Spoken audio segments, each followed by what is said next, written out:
I told you, but you took it to heart. Wish I could take it back to get a new start. I apologize at least 100 times. You never heard my perspective or took my advice. But I put all the problems in a pot, then I stirred. I said, what I did was a blur. And it's just a bad habit, maybe it's just a curse. Now our friendship's on Do Not Disturb. I'll throw fuel on the fire.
All right, check, check, check. Okay, my mic is coming through. My mic is coming through. I have no idea why this happened. It literally just stopped for no reason. Like, on God. Yes. I can see that you can hear me, which is good, at least. There. All right. Let's see if it plays music on this camera. Fucking, why is it so close? Oh. Let's see. Okay, it's literally just that screen. I can't hear you? Bullshit, you can't hear me. Diesel, you'll have to sing. I'm so fucking irritated, dude. It's been like one thing after another. Hello, as everybody rolls in. Tonight is the night we finally go over the stupid fucking Google Doc. Okay. I need to just redo my entire, like, stream setup and layouts. I just haven't had time. I do need to talk about some housekeeping stuff. Yeah,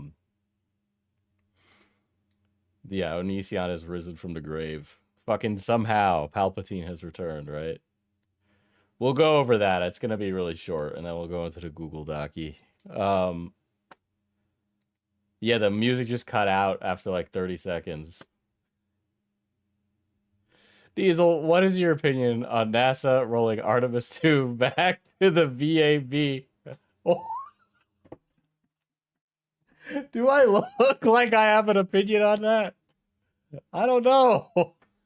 I don't know. What do you, Diesel, have you heard about what's happening in Ghana? Have you heard about the Ghana situation?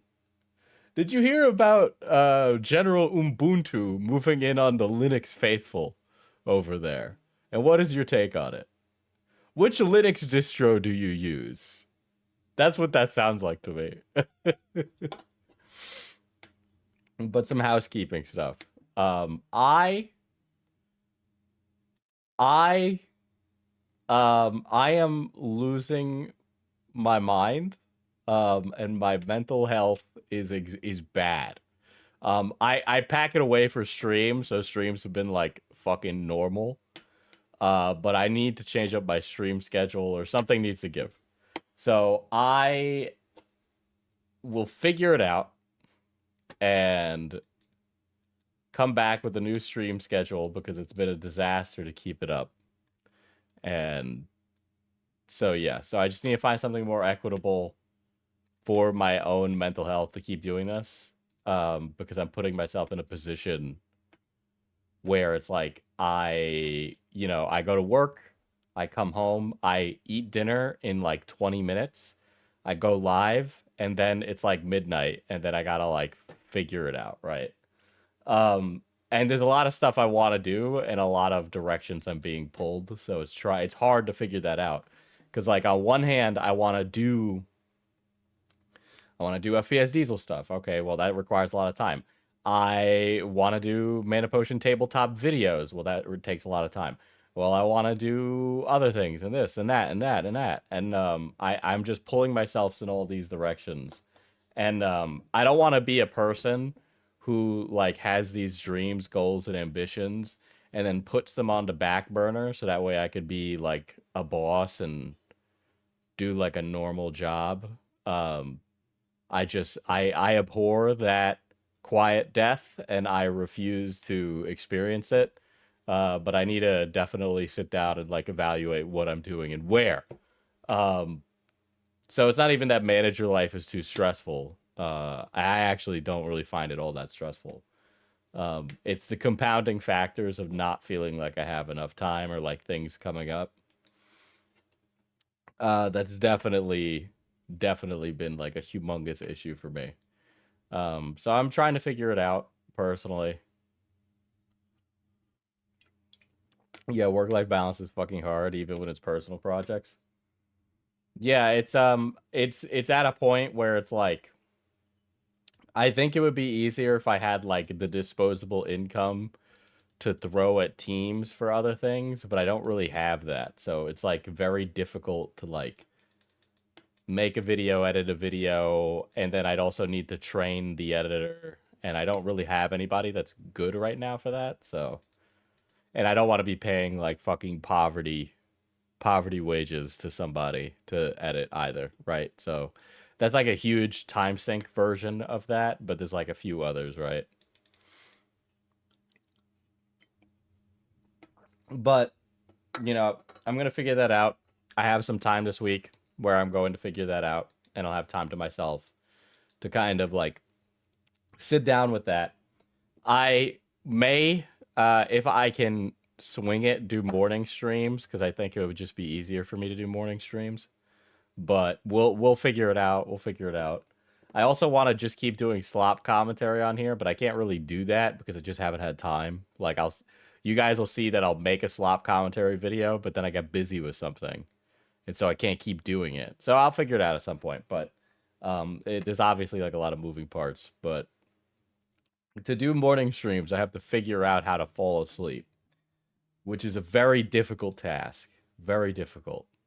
I don't know how you people do it. I don't know. I struggle to wake up before 1. It's not a comb over. Okay, anyway. Wow, this was 5 days. We didn't notice this for 5 days. Barely anyone does morning streams. You'll have like no competition. Well, I know technically doesn't Chud stream in the morning for us Eastern Standard Time people? Or do we all like, do we all hate Chud now because of this whole Nicholas Diorio ex Chud war? I don't really know both of them like that. They both seem like all right guys. I don't really know any of them that well. I've played Destiny with Nicholas Diorio. I've done that. I raided with him.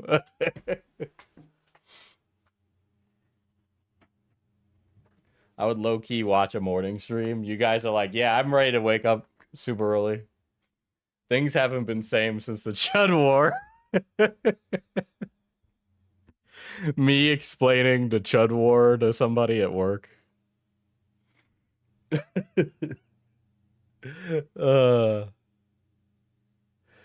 God. Me and my little chuddies at the Chud War. I've been serving in the Great Chud War for many years. Diorio x Chud War sounds like a shipping war. You know, if commentary wasn't so afraid to be a little bisexual, okay? Because every guy in commentary is like, I am straight, but also talking to women is gay. That's because every guy in commentary is kind of gay, okay? Like, Beckett, Fauci, and myself are the anomalies to that, okay? We are the pride commentary.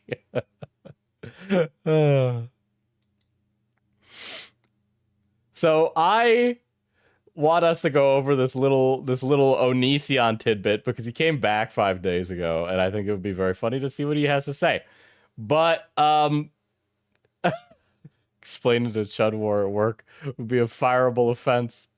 Also, you are a bi king, and we all know it. You want me to be bi, all right? You want me to be bi. Because, KJ, you want my platonic flirting to be something more. I know what you want. Aren't you the token straight of that trio? Yes.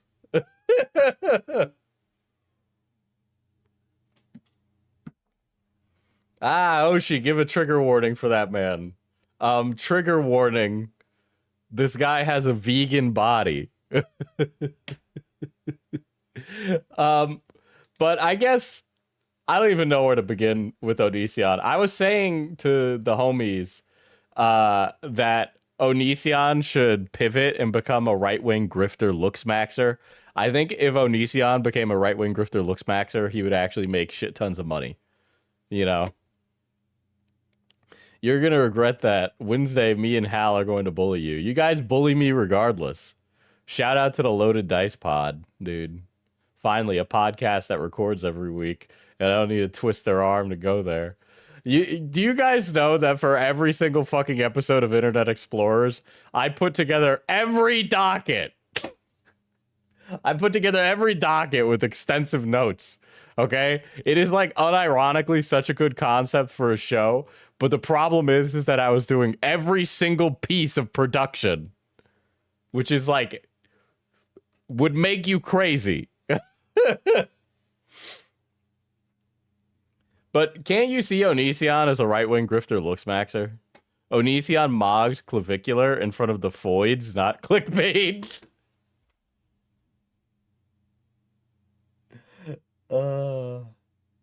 I think I might have said this on a prior stream, but I had told an employee about clavicular being frame mogged by the ASU frat leader. And he was like, I literally don't know what any of those words mean, and don't explain them to me. Anyway, if you're all curious as to why stream didn't happen yesterday, it was because we had the big one. We got about 18 inches of snow where I am. And as a result of that, I basically was fucking snowed out of a stream. So there's that. But might as well see what this vegan body has to say about this, because he says he's back. He does look like a Disney villain, to be honest. Those eyebrows are too expressive. It's not a comb over. Okay, let's get that one thing straight. It's not a comb over. Welcome to Onision Speaks. His hair is so greasy. Is he like out of the shower? Welcome to Onision. He looks like this is like the Unabomber if he was a YouTuber, dude. He looks constantly inflamed. I don't know how he can be constantly inflamed with all that probiotics he be poured on his head.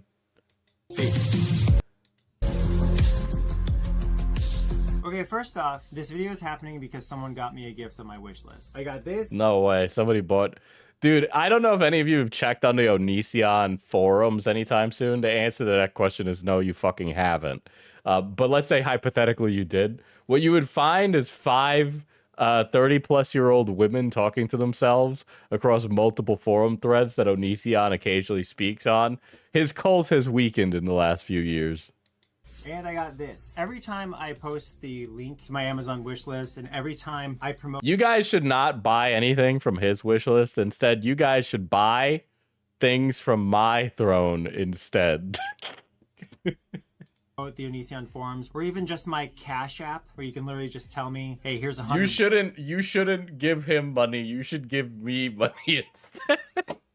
...bucks, make this video, which I will do. $150 make this video. That's crazy, dude. Onision's doing customs before I started doing customs. That's crazy. This is a recession indicator, really, when you think about it. To an extent, I'll put in as much... Gotta plug your throne more, boss. Well, I need to constantly update the throne because stuff goes off of throne and I can't, like, get it anymore. But then also, I don't, like, want things very often, you know? I mean, I could probably... I'm not going to finish that. I was going to say I could use something, but that's not something I want to use. Dude, Pinker, 1 month? You've definitely been around longer than 1 month. Diesel's throne consists of Warhammer sets and war rations. Well, I am not, you know what, whatever. Who cares? I'm fucking shameless anyway. From the sex toy that one of you weirdos bought me, I haven't been able to use it again because I don't want to go into like a sex store. Because I'm shy. Onision in 2026? Protect the zoo animals. Frown, we don't need another Harambe. Ban all kids from going to the zoo. Also nice to see your streams live. Parrot emoji. I know, it's almost like I was being snowed away yesterday and I couldn't fucking stream. Someone bought you a sex toy? Yes, they bought me a fucking, like, it's a sex toy that can hide in plain sight. Because when you turn it the other way, it becomes like a sculpture, right? Like a centerpiece that you can put on a table. Granted, if I had a guest over, they'd be like, Diesel, why do you have a sex toy on your coffee table? But that's the intent behind it, okay? And you used it? Yeah, if somebody buys you a sex toy, what are you going to do? Not use it? Why is that? Hold on. Why is that even like... why is that even like a question? If you got a free sex toy, you'd just be like, oh, I'm not going to use this. It's 2026. Are we really going to be that prudish? Use it as decor as it was intended? No, that's foul. That's foul. Man toys are expensive. Yes. Yes. It was like a $60 sex toy. You know? You just opened the floodgates. Anyway, I haven't used it because it only came with a single sample of lube. And like I didn't understand the proper technique, you know, I think. The most inconspicuous sex toy I've ever seen was called the Cronussy, and someone gifted a streamer a sex toy inside an Ocean Breeze can. What the fuck is a Cronussy? Well, don't show that on stream, Diesel. Don't show the Cronussy on stream. Hold on. Cronussy. The single sample isn't enough for Diesel. He's packing a serious hog. No, it unironically wasn't enough lube. They did not give me enough lube. All right. Okay. I cannot show you what the Cronussy is, but it's like, it is exactly like KJ said. It's jellied cranberry hidden in a can, but like you can put your penis in it. So there's that. I'm guessing the can is much larger. Yeah, it's literally in an ocean spray can. Okay. Yeah, it's not AI, not AI. Feel free to look that up on your own time, I guess. That was interesting. I get that though. Have you guys ever seen the image where the guy's like, I put my penis in a jar of peanut butter? You guys ever see that? I think that's fake. Oh, one more thing. I was on twitter.com, aka X to Everything app. And did you guys see this thing about like there was some movie award show? And there were two black individuals on the stage. I think one of them was Michael B. Jordan. And there was a person who works in the film industry who has Tourette's in the audience. And the person who had Tourette's, the BAFTAs, it might have been the BAFTAs. The person who has Tourette's said the N-word because they have Tourette's. Anyway, after they yelled the N-word, they left the award show. And obviously they were very apologetic. But now there is discourse on Twitter about whether or not he really has Tourette's or whether or not he just wanted to say the N-word. And now I have met people with Tourette's. They don't want to say those words. They actually try really hard to not say those words, right? I have known people with Tourette's and then we'll be like walking outside. They walk by someone and they just yell the word whore, right? And as a result, that poor guy would have a lot of like faux pas, right? So I totally believe that someone with Tourette's would have accidentally, not even accidentally, just because they have Tourette's, they said the N-word. It's not that they secretly wanted an excuse to be racist to famous celebrities. They could have edited it out, but they didn't because the show was on a 2-hour delay. Someone said something about Free Palestine, and they edited that out instead. I'm sure there's a very obvious joke you can make here about those who work in Hollywood, but I'm going to just leave that one up in the air.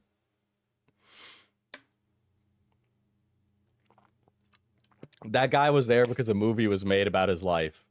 Well, they're going to need to make a sequel where he gets canceled by Black Twitter. Which is a pretty bad place to get canceled from, by the way. I have received a ping on Discord. Oh, it was Michael B. Jordan and the Delroy Lindo. Okay. Damn, no!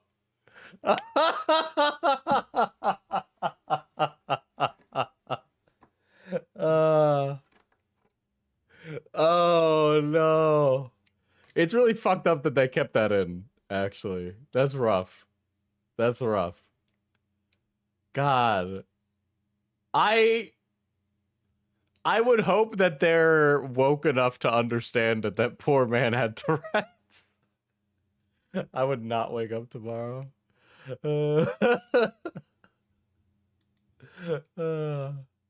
Yeah, that's an immediate meme format. That's up there with like Bad Bunny getting the best album award and he puts his head in his hands and he looks really disappointed. God, that's rough. All right, let's continue watching this guy. Okay, we got distracted. Effort as the money dictates. But every time I advertise that, I think no one's ever going to do it. And this is the last time I'll ever make a video for the rest of my life. And it's not because doing content, but only doing it if somebody gives you $100 is the most pathetic shit ever. The thing is that his channel is dead, like 100% dead. But, you know, with that being said, I think he could have revived it. Now, it's not like I want to be giving advice to John Diddy over here, but like he could, right?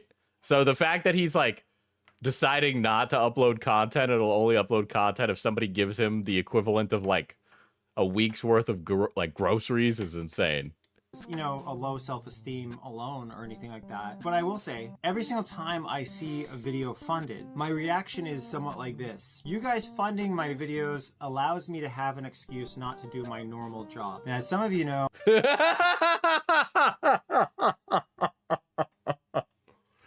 I don't know if $150 is enough for me to go, let me not go into work today. This is obviously AI, but I can't not laugh at this. Well, I'm a manager at McDonald's. I'm just kidding. I'm not a manager at McDonald's. Don't start spamming the McDonald's. I want that to be so true. Do you guys think Onision runs that McDonald's like the Navy? Or is he like one of those managers who doesn't give a fuck? Or is he the kind of manager that might like sexually harass his 17-year-old employee? Saying fire this guy because he's Charlie Manson. I don't actually work at McDonald's. I do, however, have a job title and job activities and all that. I want to know what you do for a living so bad. I want to know. I don't actually want anybody to go out and find that information. I'm not encouraging doxing. But if he had accidentally said, I work at Denny's, I'd be like, this is so funny. It's like I gotta go to his home state and just run around the retail businesses until I find him. Which is horrible, and I blame all the appropriate people for that. Anyway, before we get to the main topic, here's a clip from one of my favorite videos that I've done. You can fast forward if you want to, or you can watch it. Dude, he's gonna show the fucking banana video. I don't really care. This guy is like constantly living in the shadow of the past. This is actually depressing. Hey, Jose. Wow, he really is living in the shadow of the past. Oh, that's what's her face. That's fucking that woman from the documentary. Guys, that was 5 years ago. I just want you all to know. What are you doing? Playing video games. Fucking Shiloh. Thank you. Where's the TV? What? Why does this guy live in like the fucking electric company house, dude? What is with all these colors on the walls? And not only does he have like those walls did not come that color. He painted those walls those ugly colors. 2, there is no decor in this house. 3, the only decor is a Jack Skellington figurine. Controller's not even plugged in. You don't even have a Wii, and that's only like $200. Yo, shut up, man. Oh, I forgot. You're a poor Mexican and you can't afford anything. That's crazy. What the fuck? This is crazy. Finally, we figured out Onision's stance on ice. What? Oh no, I didn't mean that you're... It's not because you're Mexican. You R/racist. male living space. Yeah, we circled back. No, I mean... I guess so. Suck my man. Well, maybe if you didn't smoke so much pot, you could afford a TV. You think about You that? can tell that she smokes so much pot. That's not a beard. That's all the smoke from the bong. Suck my You want me to suck No, it? so that's Onision's character, emo Charlie, who is like a stereotypical hot topic emo. suck. But yeah, we can say it's social repose for the sake of FPS Diesel cinematic universe continuity. My asshole. Like, literally? Yeah, like literally suck my Are you being straight with me? I'm not being gay with you. So you are straight. Suck my already, This motherfucker was paid $150 to repost his content. I cannot believe this. man. Okay. What are you doing? Just trying to suck your because you told me to suck your Ew.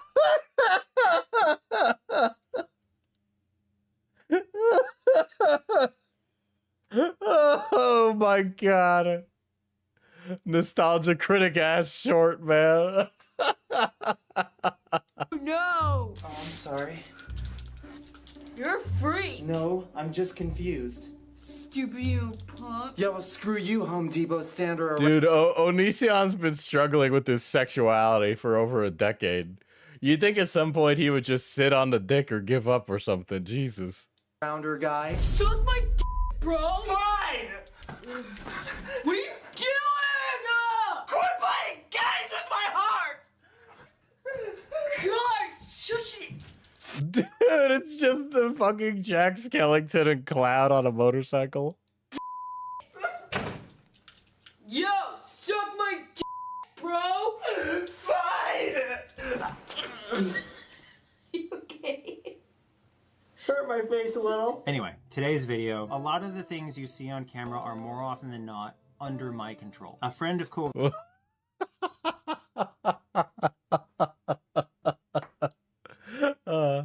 So somebody paid you to sweep in this video? Is that what's going on? Somebody paid you to sweep. guy Kai's and cool guy Kai were laughing about the old Onision being back when the bangs are down. Like, for instance, here's a clip of me in the early ages of Onision. Hair adjustment. One of these days I'm gonna rake off my toupee and then it's gonna be really embarrassing. I'm so glad we're finally gonna kiss, Bill. Dude, this is literally... He is actually doing a clip show right now. Are you kidding me? This guy's doing a clip show? I'm a dude. That wasn't exactly relevant, but it was certainly fun to pretend. Tourette. Ah, fuck it. I am 40 years old now. You know, in Lilu Dallas Multipass's defense, I totally agree that Social Repose and Onision hanging out together, it's just a terrible time. It's just a terrible time. Miserable people that you would not want to be in a room with.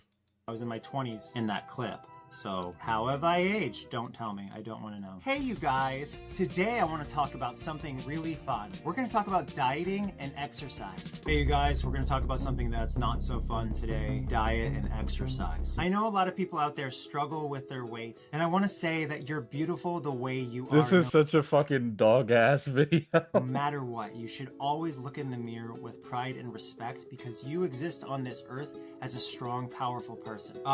Literally, fuck you, fatty. I don't know what to tell you. Like, and all those people who...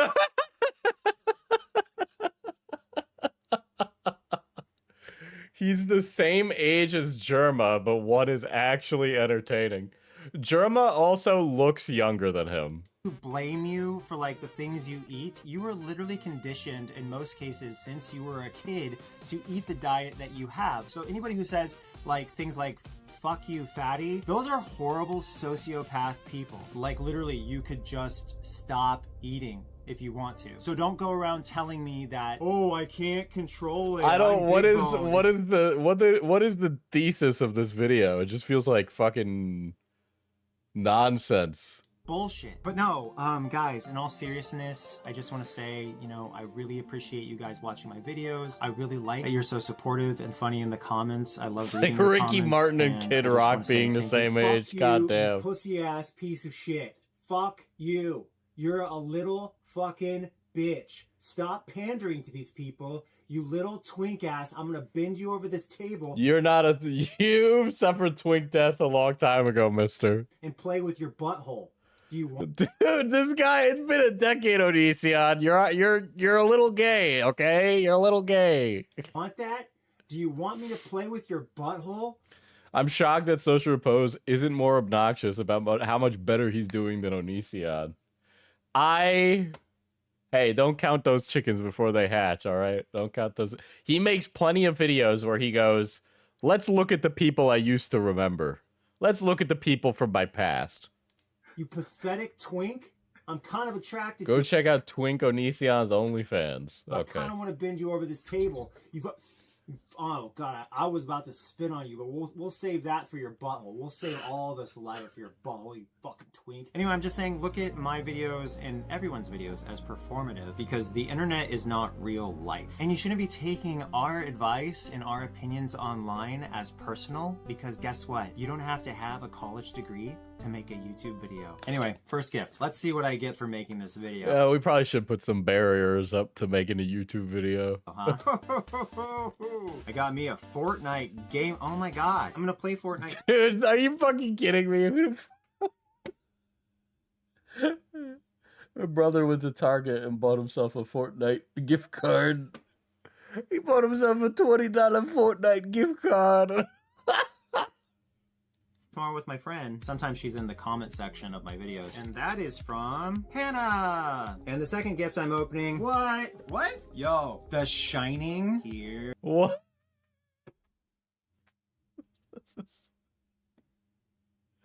This is the most pathetic shit ever. Here's Rebecca. I'm just kidding. It's really here's Jennifer. Nope. One more. Here's is Jacob. No. He's naming off all the bodies he has in his basement, guys. Here's Chris Pratt. What? Here's Shane Dawson. Damn it. I'm such a dummy. And this one's from Hannah. Yeah, everybody knows that. Shane Dawson's been replaced with the homunculus, and the actual Shane Dawson is beneath Onision's floorboards. You guys would have almost no videos from me if it weren't for Hannah. So to all 10 of you watching, He's like 100 million cabinets behind. go thank Hannah. And Hannah also got me a coat. Look at my new coat. My new coat's so cool. It's cool that I'm also jacking off to people. Horse dick. Dude, this guy unironically has somebody who's still simping for him so hard, they're buying him clothes, money, and fucking movies. People. Am I right? Horse dick people? Onision killed Shane back when they kissed. Yeah, he's like the vampire Lestat if he wasn't sexy. Don't leave me hanging, horse dick people. Horse dick people. Horse dick peep. Come on, horse I know a guy who's read Morning Glory Milking Farm when I see it. dick people. Fuck. Can't get a high five if your life depends. Horse dick people. Okay, anyway. Bosh? That's Onision Speaks. Wow, that's actually insane. That's actually insane how fucking awful that was. Oh, what a fucking doo-doo ass. Doo-doo ass, doo-doo ass, doo-doo ass fucking video. I swear to fucking God, dude. I'm gonna get to the Yo Mama stuff now. But I should just say that Stale 2000 has made a video.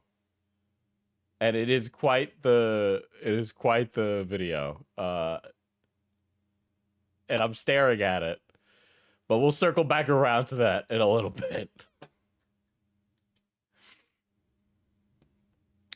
Why do you know of Morning Glory Milking Farm?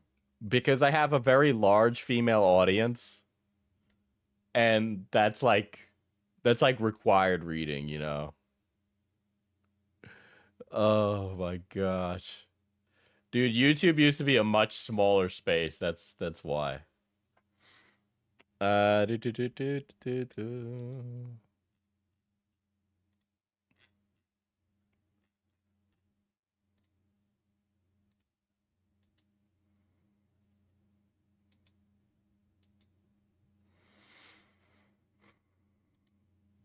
me pull up the Google Docie. Pinned comment. There we go. I love that Stale has become a weird feature of commentary, doing a post through the G. Yeah, dude, I'm really enjoying him. I think he makes up for the.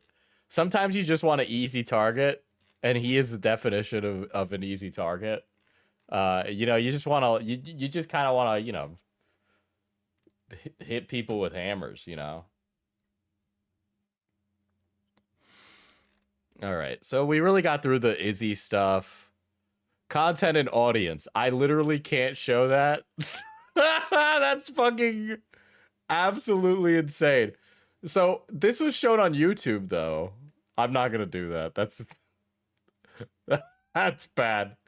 There is. Let me describe to you the picture that I'm staring at right now. There is a mama from the titular series Yo Mama, and the Yo Mama in question is being gang banged by Lego guys, one of which is wearing a horse mask with a whip, and she's getting back shots from a Lego guy in straps, and there's a guy giving him back pats with a gimp mask on, and his Lego penis is covered up by a hot dog or another penis. And that hot dog is being held by a Lego guy. It's one of his thumbnails. I'm serious. Anyway, there is also a Lego guy holding anal beads. So there's that. Getting into it now. Okay. The content of Yo Mama, along with Animeme Studios, is quite sexual. Offensive and inappropriate, considering the main demographic of his content is children. Yeah, it is very clearly aimed at children. To say that this content isn't primarily viewed by children would be a Logan Paulian lie, okay? Because it definitely is. This image was one of the jokes found in the Yo Mama So Ugly zombies. There's also a thumbnail and content like Yo Mama So Chinese. God damn. What would Kim Kitsuragi think of this, dude? Holy shit, that's fucking awful. Let me click on this. Let's take a gander. Oh, this has the GIMP thumbnail, guys.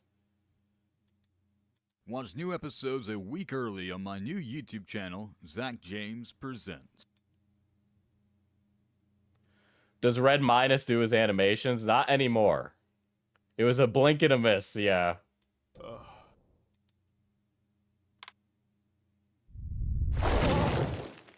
Your mom is so short, she hooks up with Legos. Everything is awesome when you're part of a team, huh? She's fucking my Legos. So, I didn't think they'd show that in the actual thing. This is clearly for children, you sick fuck. We used to hang, draw, and quarter people like you. You ever hear the French Revolution, buddy?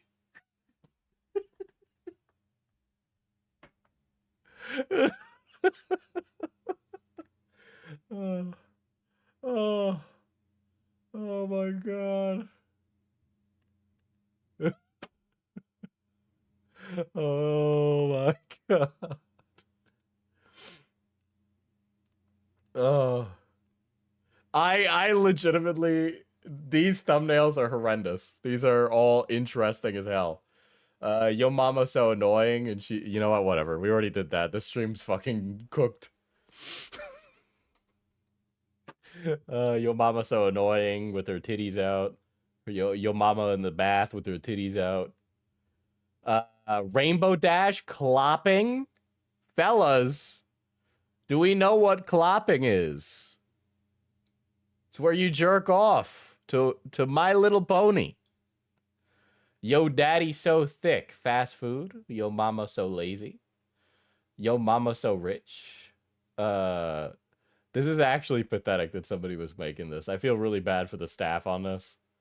It's kind of crazy because this Zach James guy was like paying assumedly living wages for these guys to make doo-doo ass. You know, and some of these people are like very talented creators and they're all trapped in a Lego GIMP fart mine or something. You got Yo Mama So Thick where she's just like BBW maxing. We got Fortnite. We got McDonald's twerking. We got a guy with his penis out. Lego clapping Yo Mama cheeks or Keem getting probed. Yeah, I know, dude. Dude, pick your poison. Futuristic Hub fucking Keemstar in the butthole while the N-word clip plays. Or Zach James Yo Mama woke scolding. I can't believe this guy has the audacity to even try and woke scold on Twitter.com with content like this. Okay? This guy is one, like, funny tweet away from literally exploding. Oh, here's something. I gotta pull this up on his Twitter because it's in the thumbnail. And I don't know how true this is. But I saw it and I was like, that's sussy, you sussy. And so now we're all going to experience it together. So you might notice in my thumbnail is a picture of Zach James looking like he's punched in the face. I'm going to pull up that post and we're going to read it together. And I'm going to let us feel what we think the conclusion of this is. You might disagree with me, but tonight I stopped a woman from being raped. This is what I walked away from. Okay?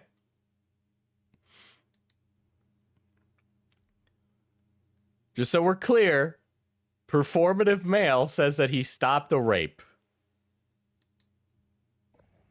So my neighbor helped me clean up the injury, gave me a couple ice packs to use, and yeah, this is real.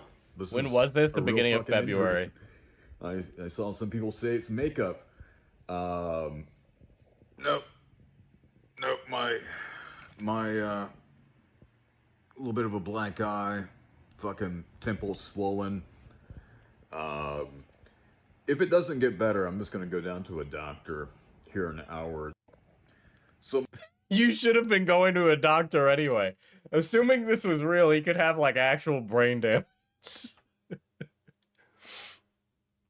But he's been posting, like all of his posts were talking about like everything's starting to scab up. Though it's a bit annoying to see out of my eye. I'm actually surprised none of it is broken. That weirdo slammed my head into the pavement pretty hard. So this guy has been basically talking about how he stopped a rape, which like is the most outrageous shit ever, right? And then after the stopping of the rape, right? After the stopping of the rape, that's when he talks about, let's talk about $ yo mama and this new world of creator capital markets. And then this is when the crypto arc gets into full swing. Address the elephant in the room. And no, I'm not talking about this giant wound on my face, which some of you think is makeup. No, instead we're going to talk about a different elephant in the room, and that is Yo Mama. Yes, there's a meme coin that someone unaffiliated with me made. They reach out, offer me trading fees, and now I found myself knee-deep in this world of creator capital markets, where price fluctuations... All right. It is the year 2026. I am not so gullible as to think somebody else came up with this. This is like, you know, if you buy Yo Mama coin, I have a bridge to sell you. I actually owned a deed to the Brooklyn Bridge. And I would like for you to get into contact with me if you're interested in buying the Brooklyn Bridge. ...are tied into attention fluctuations. People are trading based on how viral I am, or how viral I will be, and this behaves like a social media algorithm for them. People are just buying shit that they like. It's not for everyone. It's for people that understand this market, and they... To be clear, cryptocurrency is the male equivalent of Crystal Girl horoscopes, okay? The valuations of all of these things is speculative, and crypto has been around for a long time. And the only places I see crypto being used are in the Epstein files and to launder money. So please tell me why this time is different. treat it like a game. This coin doesn't give them any stake in my brand. I would love to know how much the coin went up on the market after he made this post. This post had 1.1 million views, which I am hesitant to believe is 100% natural, but whatever. Aside from that, assuming it is natural, think about how much valuation went up right after making a post that gets 1 million views. Would you not sell your assets at such a peak? Would you not, rug pull? Instead, it gives them... I'm not saying he would rug pull, and I'm not saying Yo Mama coin is a rug pull. I'm just saying that I have lived through the Haktua coin, and I am wiser for it. ...stake in the attention that my brand drives. I didn't make this coin. I don't control the supply. I can't remove the liquidity, nor edit the contract. The only way this fails is if I ignore it. And many of you hate me for it. Good. Love or hate. That's great. Q, you are literally at a concert right now. How are you doing that?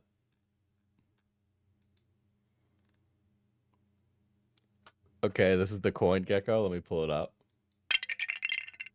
I can't hear shit, but here's some subs.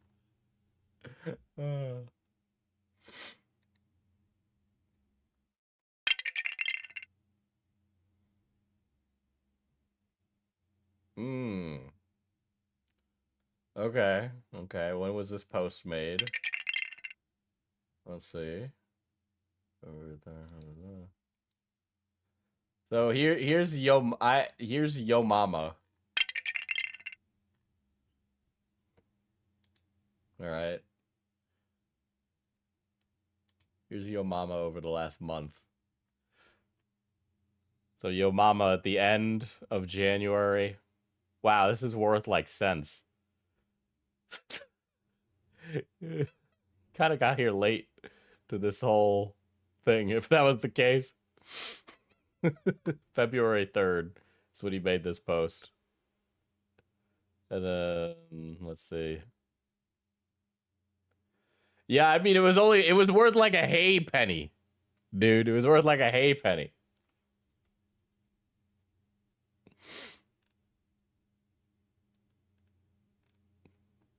What a shame. What a shame. This is the world of attention economics. The more you comment, the more you say my name, the more memes you make using leaked animation files, the more money I'm going to make. So I just want to understand like how this works, right? So the valuation of this coin is dedicated entirely on the interest that Yo Mama makes. The entire like value of the coin only exists if Yo Mama is getting a lot of interaction, right? So So I'm just trying to think, like, the kind of win-win here is that, let's say you're a Yo Mama holder and you artificially inflate the value of your coins by bot producing tons of memes related to Yo Mama, right? So you could do that. And that going up would in turn increase the social capital of the Yo Mama brand outside of the coin. So Zach James could make bread off of it. So you could like artificially inflate the value of a brand and make it go up using the Yo Mama coin attention economy system that is being portrayed to me right here. If I am to be reading that correctly. Now, of course, I am no expert in crypto stuff. This is very clearly a CoffeeZilla's thing. But just on my layman understanding of it, from what I am hearing now, it sounds like, oh, if I spread the news of Yo Mama, then my money goes up. So I'm incentivized to share Yo Mama because it makes everybody money. Anything that goes viral now has a value to it, just in a different way than what we're used to. Yeah, but like the value of something going viral being judged by the crypto market is already shown to be like not very stable or indicative of something's actual importance. You know, if crypto had, so like the whole pitch on crypto that people have been telling me, sometimes very intelligent people have told me that are friends of mine, right? They say, look, do you want the government involved in your interactions? Well, no, not really. Okay, well, what if there was a coin that let you, or what if there was a currency that let you like transfer things instantly and also without them being the middleman on that? Okay, well, I mean, all of these other apps or services do this just fine.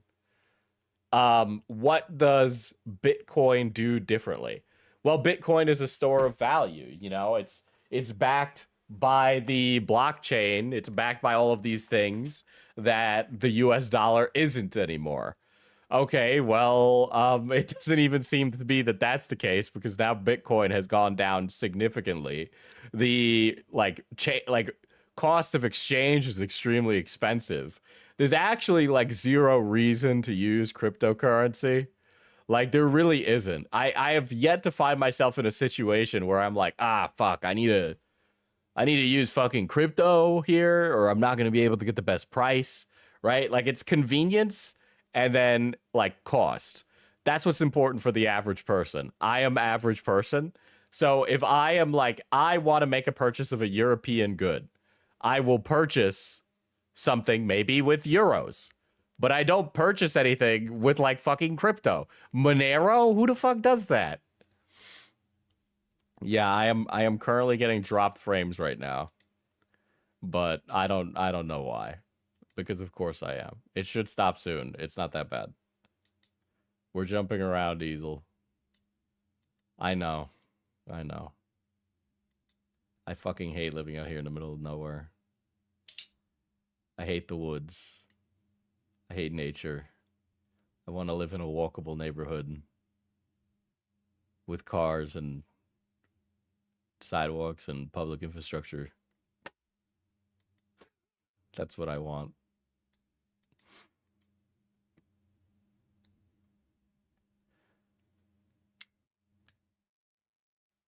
I was going to make a joke that there should be a cryptocurrency called cringe coin. Well, that obviously already exists. Obviously, it already exists.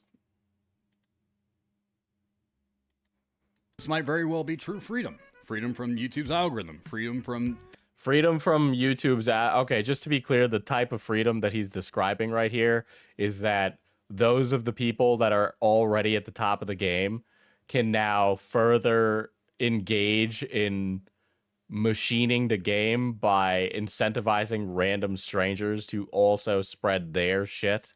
Facebook's AI moderation, freedom from this weird TikTok US server switch. Now, some people hate crypto due to bad actors, but at its core is a system-breaking method for people who don't fit within a banking system. People who don't fit within a banking system, so criminals. I actually know some immigrants who can't open up bank accounts. Cryptos has been the only way that they've been able to pay rent, buy food, and basically... I know many illegal immigrants. Not that many, but I know immigrants. I have never once... never. I've never, ever had that experience. They just get a Cash App. survive. And that's just one example, whereas I'm becoming a different case example. This new ability to earn fees generated from people trading my attention gives me direct access to the attention that I create, allowing me to create the content that people love without being at the mercy of platforms like YouTube. I've also got animators and other talents I work with who know I'm in crypto, and they don't care. They'll gladly jump onto any project that I'm ready to produce. So that's what I'm going to do. I'm going to use the coin and the fees I make to reinvest back into the brand like I've always done, making content that my global fan base loves for the last 16 years. And if you don't like it, well, you can kiss your mama's ass.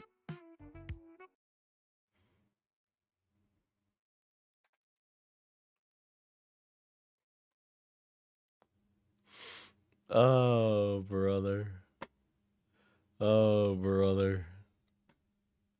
Where do you buy food with crypto? I don't know of a single place that I can buy food with crypto. Okay. It is unironically easier for immigrants to keep the money under their bed and get paid in cash. ICE is gonna show up at your door. Also, yeah, PayPal works perfectly fine for that shit. I'm born in New York, baby.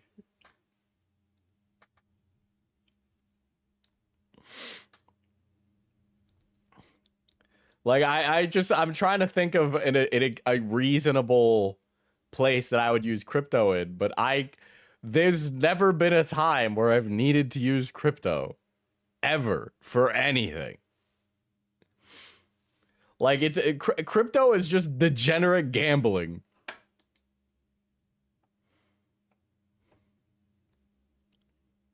Dude, look at this. Look at this. Yo mama's so fat, she broke your P&L. Trojan X Yo Mama partner. Sign up, enter the arena. 0 fees on Yo Mama coin. 50% referrals, 45% cash back. Did he try to make crypto woke? Is he serious? Like, brother, crypto is not freeing anyone from the shackles of a bank system, since you can't make crypto liquid hardly at all. What the fuck is Trojan? What is Trojan trading? Hold on. This is gonna give me a gigavirus. Is this like a Kalshi place? I gotta log in for I gotta type in Trojan.com. Hold on. Your ultimate on-chain trading experience. Best on-chain tools, your edge in the arena. Buy and sell and snipe instantly with Trojan.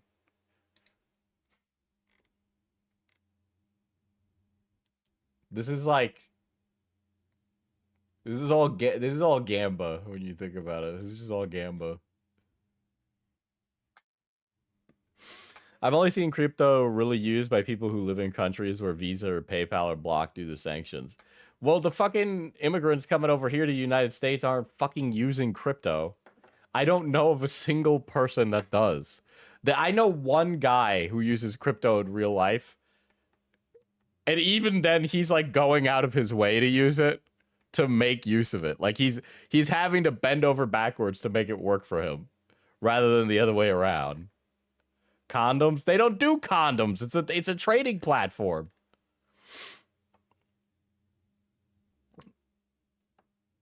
Anyway, now let's compare that to the comments section. The thumbnail. See, I will say this is that we will never be able to know how old any of these commenters actually are. I get tons of stupid comments from tons of grown adults.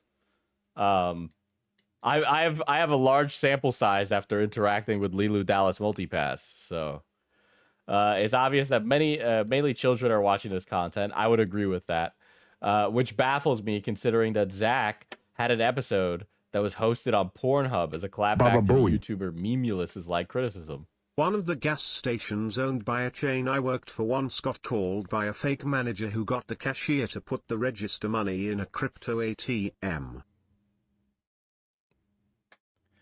Wow. That's rough. What the fuck is a Lilu Dallas Multipass? Have you guys seen The Fifth Element? That's it. Look, it's a joke. It's a joke. You either get the joke or you don't. Okay, Lilu Dallas Multipass.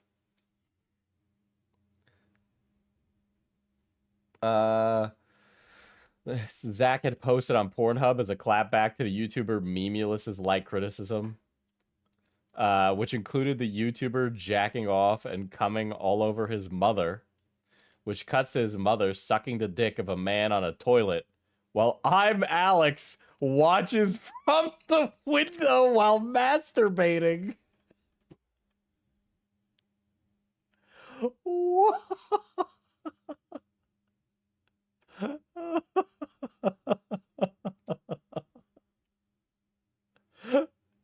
So, this is, I'm gonna watch this. I don't think I could show this, obviously. Wow, that's really bad. Okay, I need to turn off browser audio.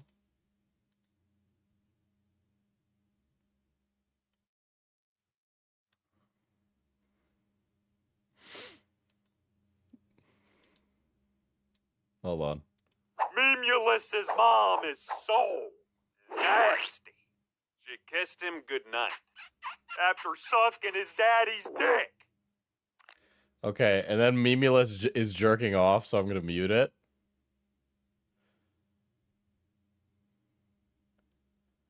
He's cranking his hog to a magazine, by the way. Why? Why is he cranking his hog to a magazine? Admatius2ish became a member. Admatius2ish celebrates 10 months of membership. He needs to be sent to a Diddy prison party. He advertised this video on his main channel and uploaded the censored version multiple times on the main channel. This guy is like a petty motherfucker. He's so fucking petty. It's crazy. His mom comes in and she's like a British geezer and she's covered in cum. Hold on. Right, let me give you a kiss goodnight. What's that smell? Fell asleep at like 6 watching a video, woke up here. I thought I was having a weird dream, but no. What's all this then? Oh, He has also had these poor British people drawn with bad teeth. I was just doing my nightly routine. Whoa, that's crazy. What the fuck?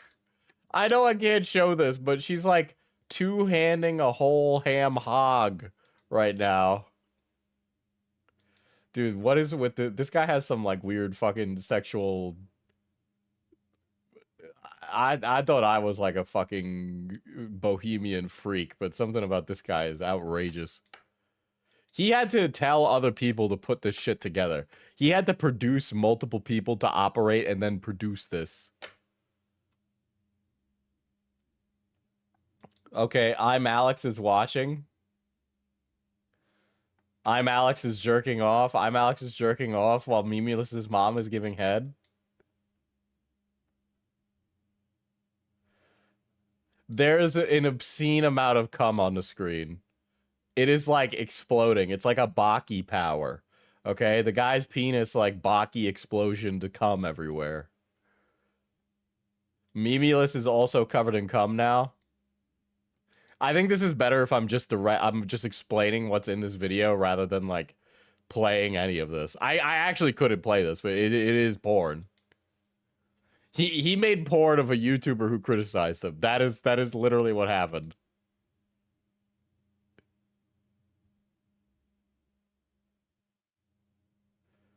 Okay, so his mom like sexually assaulted him basically in this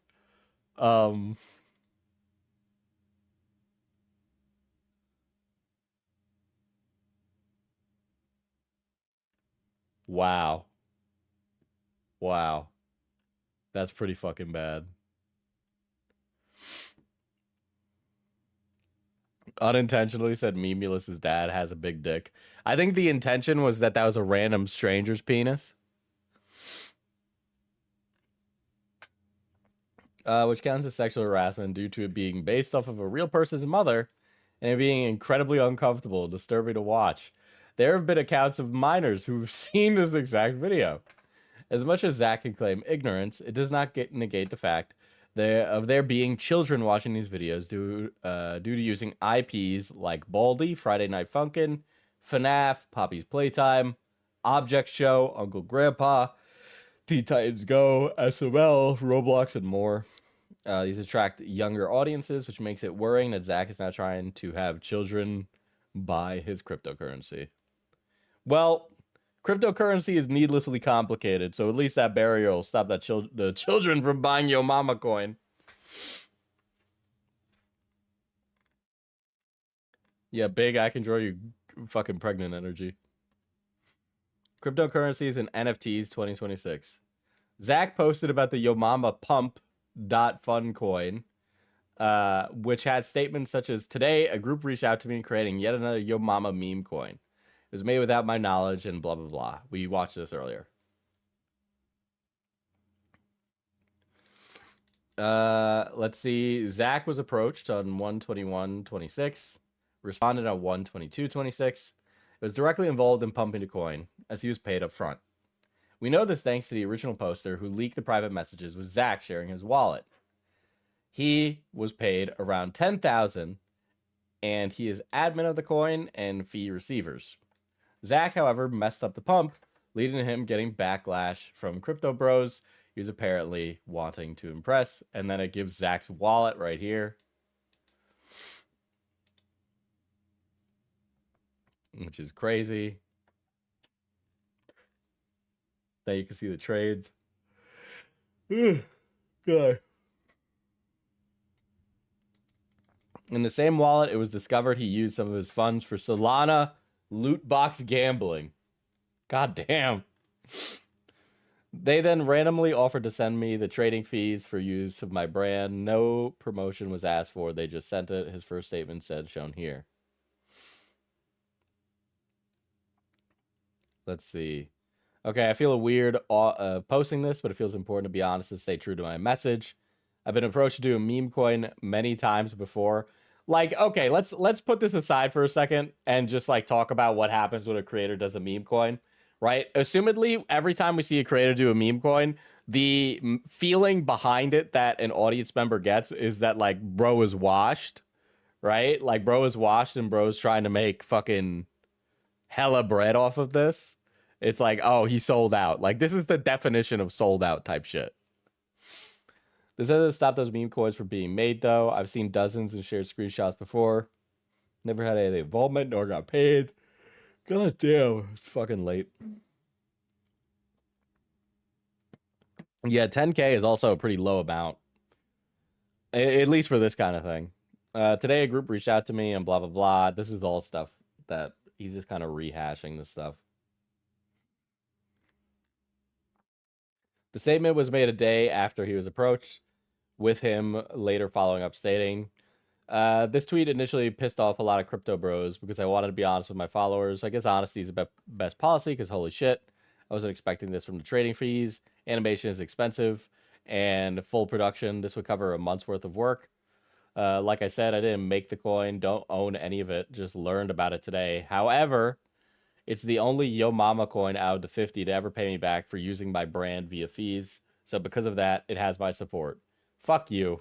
Fuck you. Fuck you. I don't know what the fuck has happened in the last like 10 to 15 years, but this like birth of the degenerate gambler phenotype needs to stop. All right. I've never, if I live my life and I meet more men that I find out like fucking gamble on crypto or Kalshi or something, I will make fun of them to their face. Mark my goddamn words. He has since promoted the coin nonstop, creating several articles to advertise the coin to his audience. Yeah, there was also a bunch of that too. I was reading them on my off time. They're all like goo goo gaga, useless bullshit, crapola. You can read both articles here. He also doubled down, is now collaborating with the Solana trading company Trojan. During this time, he alleged to stop a woman from being raped. If that's the case, it's incredibly convenient that he mentions this after he started getting into deep controversy. If this is real, Zach is using a woman's sexual assault to make himself look better. I'm sorry, but like, I don't understand this need to like performatively post every time you do something good. Like, I do good things for people all the time. Obviously, I have never stopped a rape, right? But like, you do kindness for others without the intent of getting anything in return. And I have never once posted about the good things I've done for strangers. If this is false, Zach is using the concept of women suffering to get out of a controversy. Yeah, we went over a bunch of this. What makes this ironic is that during this time, he told a woman this.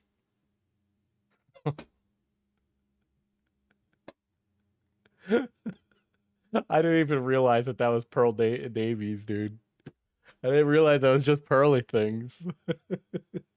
Too bad you're never getting any dick.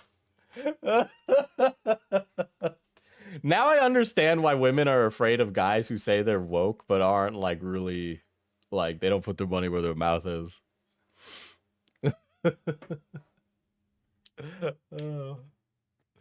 Oh my god. Like, Pearly Things is like a piece of shit. Like, she's a fucking awful grifter who promotes like the worst of the worst political beliefs. The things that Pearl has said have gestated into a horrible political discourse that we all exist in. Okay? I would not be surprised if she got money from like a foreign actor for things that she said. But she's like a genuine horrible piece of shit person. But this is the most inoffensive post from Pearl. Pearl is quite literally just going to the gym. Good for her. Hopefully she becomes a better person while she's there too. But this is the most like outrageously, fiendishly awful, misogynistic shit that you could post in response to something like that. Now, you could argue, well, Pearly Davies would do the same thing. And it's like, yes, but you don't conquer hate with more hate. You conquer hate with love, you know? He's since gone on to say that he can sexualize women who don't agree with him. Had no clue who the fuck she was when she made this. Yeah, she's like, unironically, she's like a humongous like piece of shit right-wing grifter. Like, beyond belief, that is who she is.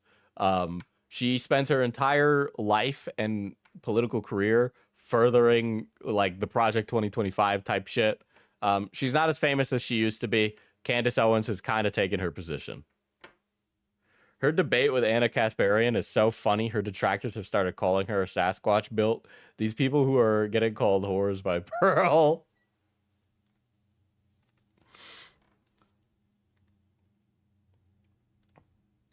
Let's see. The woman you're speaking about is a far-right influencer. They don't get my respect. Did the left become so far right that they are now defending MAGA influencers? Like, here's the thing, right? If we're going to be criticizing these like fucking sick freaks, right? Any of these sick freaks, regardless of political affiliation, Like, it needs to be for, like, legitimate reasons. If somebody's, like, walking down the street and it's, like, a post where they're like, I love walking down the street, you can't be like, this fucking horse should get hit by a car. It's like... It's like, you don't win anything by doing that. You just look like a performative fucking loser. Okay? Like, unironic F-slur behavior, dude.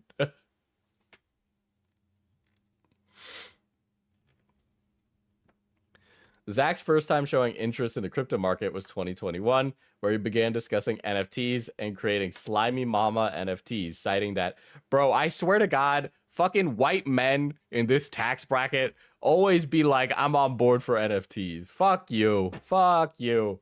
All right, I've talked about my NFT stories with other people, like on stream before. It's literally like every time they talk about it, it's like the most dumb bullshit ever. The mass effort behind the mass cancellation of Discord Nitro and the hatred of NFTs in general would have been better served putting pressure on Congress to adapt the American infrastructure with green renewable energy. But, you know, common sense isn't that common. Oh, my God.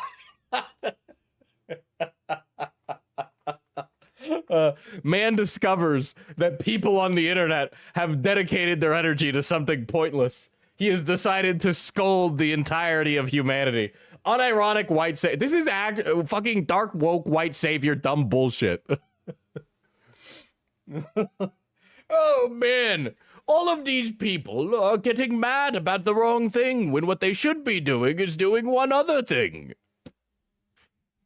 Oh man, you sure short them. Oh, I can't believe it. You're really moving the goalposts here, buddy.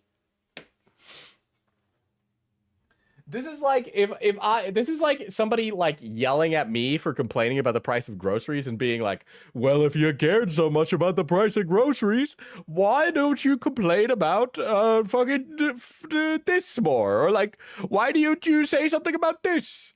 It's like,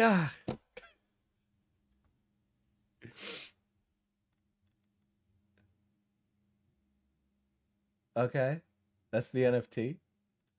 Only 4 exists and are now worth 53 cents. A few months later, Zach would state, I'm a big fan of those who oppose NFTs and those who support them. I love tech, but the landscape needs a lot of maturing. There's too many scams. But here's why I like the tech. I'd like to buy a video game asset, fully own it, and transfer it to other games. Every single person who says this has no fucking clue how this shit works. Has zero fucking clue, right? So like, let's say hypothetically, okay, let me turn into Ben Shapiro, right? If I buy a skin in Fortnite, okay? I have purchased that skin from the Fortnite store and it's added to my Fortnite account. Let's say it's a crypto skin. Okay, I want to transfer that skin to another game. Well, the only way that skin can be transferred is if like the rights are secured between both games, if the mesh is made so it works in another game, if all of the like underside parts of this work in that. They already all have to work. There's all these things that need to exist in order for those products to exist in both spaces simultaneously at all, right? So like, if I have a skin, it's going to have its whole bone structure associated with it, and that might be different how another game does its bone structure. So I could own a skin with an NFT, but then still not be able to transfer it over because the other game, despite running on the same engine, has an entirely different production pipeline to produce that product. Okay? What these fuckers want is Roblox. Yeah, but they want everything to be Roblox. That's the thing. And you just can't. You just can't. Because the variety with which we create video games is so, like, wide and ever-changing and filled with so many different roles and abilities and things that you just couldn't do it. It wouldn't be feasible. It wouldn't be feasible, and it would add so much production time for literally everything for the 0.001% that own a fucking NFT skin. Then in 2022, that's when Zach began to look into producing more Web3 content, along with that discussing what legal precedents need to be set for that content. Dude, this fucking people like this. This is a this is a LinkedIn guy. This is a LinkedIn guy who wants to say slurs, so he came to Twitter, but then he realized that he can't say slurs because he's chosen the wrong team. I don't need NFTs. Modders can make Marvel rival characters into twinks for free. That's crazy. You're gonna have all that ass with fucking Venom and you're gonna twinkify him? You're missing out.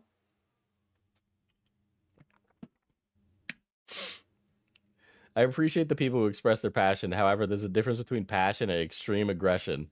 Guy is like, whoa, let's all think about this rationally when it comes to his dumb bullshit. But the second Pearl Davies is like, hi guys, I'm working out. You fucking whore.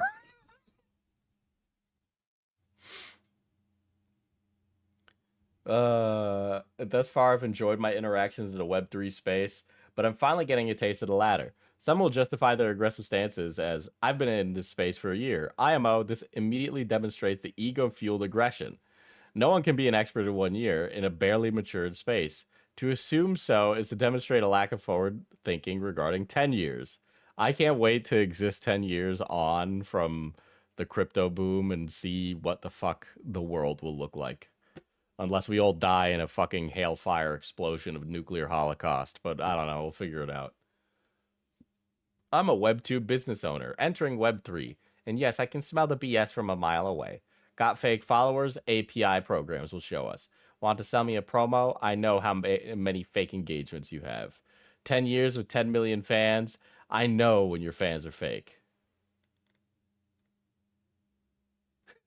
FYI, you could use Social Blade to track Twitter accounts. My eyes are going to roll out of my head. God. Yap, yap, yap. Guys, Web3 copium, Web3 copium, Web3 copium. That's it. That's all this is. Web3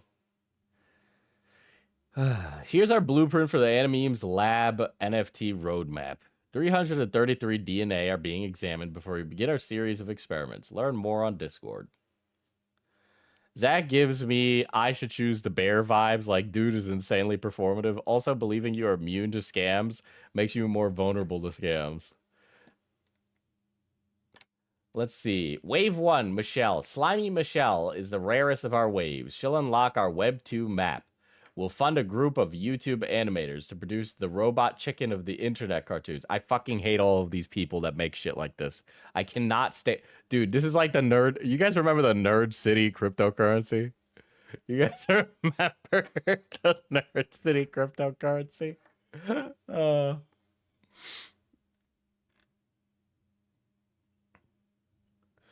Honestly, I'm excited to have folks like Crypto Gorilla and NFT Boy and Amir Hussein believe in us.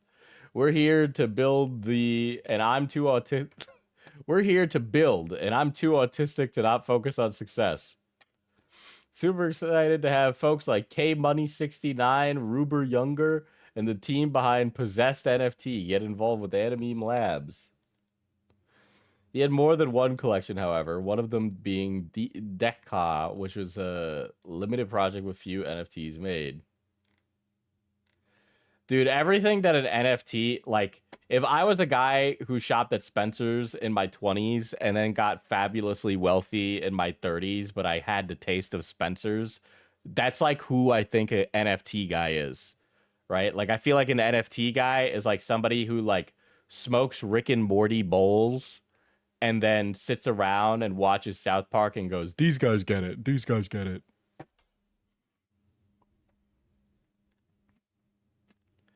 The next year, he kept working with the NFT community to shill his work.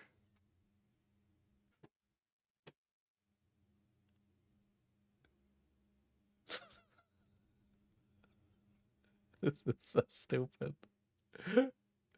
Just got a bullish call with my founder, Animeme Labs. None of this, this all means nothing. This all means nothing. I understand why women are so antagonistic to men.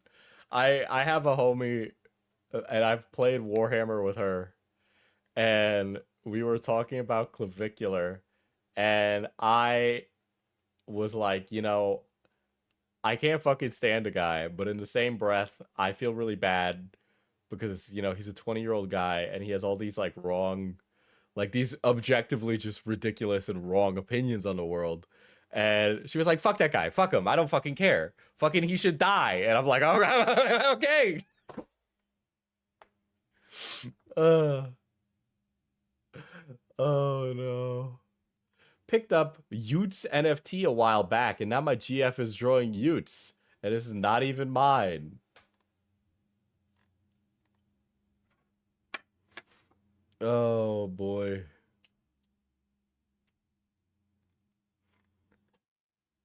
She's so based. Yeah, she's buying Necrons from me. But she beat me in our game of Warhammer. Not happy about that. I don't like that the women I know keep beating me in things. I need to be more based. And every single NFT looks like weird animal creature with cyber bullshit in it that looks fucking hideous. I present you Neuro LeBlue, my future character in new Anime Labs production. In this thread, I'll describe why I'm so bullish on Zach James and the universe he's building.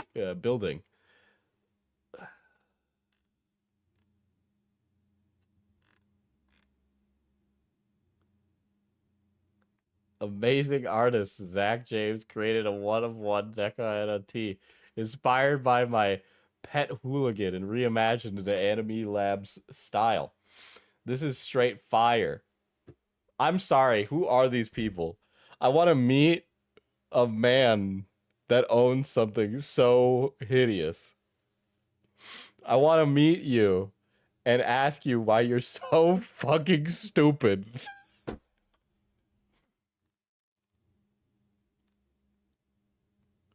Remember when profiles had like a hexagon if their PFP was an NFT? Oh my god.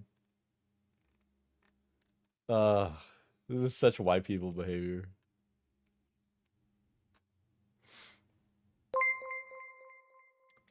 The It's stoner because men have Sona. honor diesel. Women lack such a weakness. It's because men have honor. I think there's many honorless. There's many honorless men among you. Okay, Sir Duncan the Tall would not be happy with some of the behavior that goes on Twitter.com. Before you, a man, do anything, ask what would Sir Duncan do. Okay, that's the real question you got to be asking yourself. The Yo Mama Lounge, Brody Fox, crypto chat logs. Okay. Oh my god.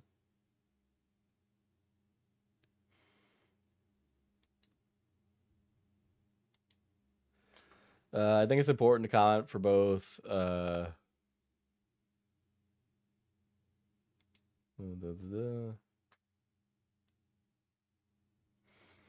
non-related to crypto directly. Trump's family, Elon, White House, etc. If any one of them interacts with Yo Mama, it would be massive. Guys, what if Elon Musk interacted with Yo Mama coin? Stop rug pulling, sir. Stop rug pulling, sir. Bought more. I'm buying every dip till we're at 50 million. Love y'all.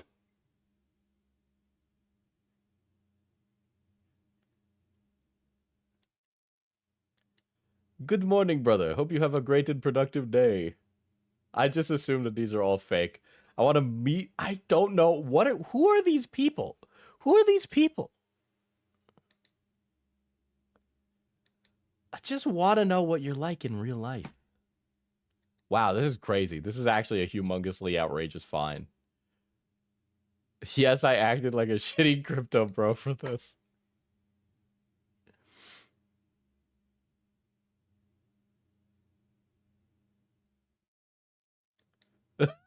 This is a lot of work to fuck this guy.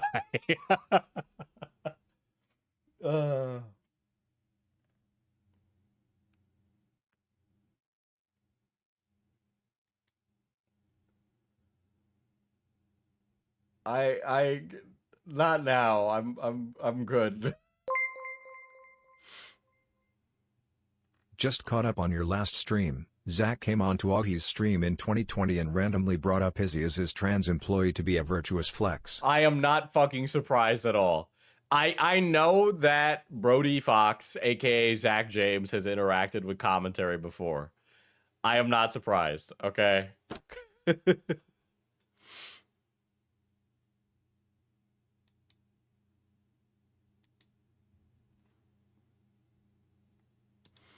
Fucking stupid. Fucking stupid.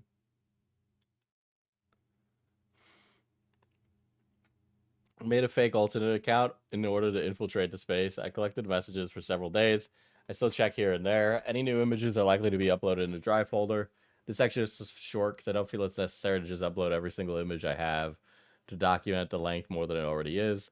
There's been a lot of fighting and uncertainty in the group since Zach isn't posting as much as he should for this kind of project. Since every attempt has either been deleted or has gotten several severe negative attention, some of the members in the chat are minors mixed in with men in their 20s and 30s, which leads to racial slurs being thrown around often.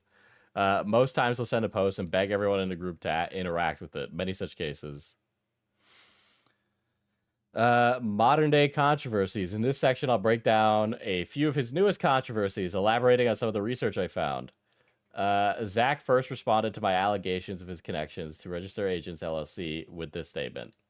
I'm seeing the most weird off-the-wall acquisitions, I think he meant to say accusations right now.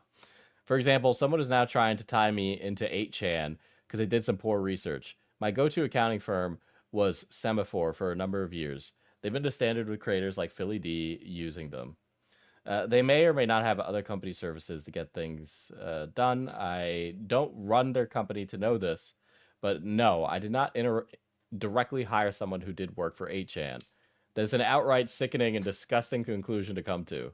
Hot Wheels died. I don't know if you guys listened to the last Beckett stream, but Hot Wheels died recently.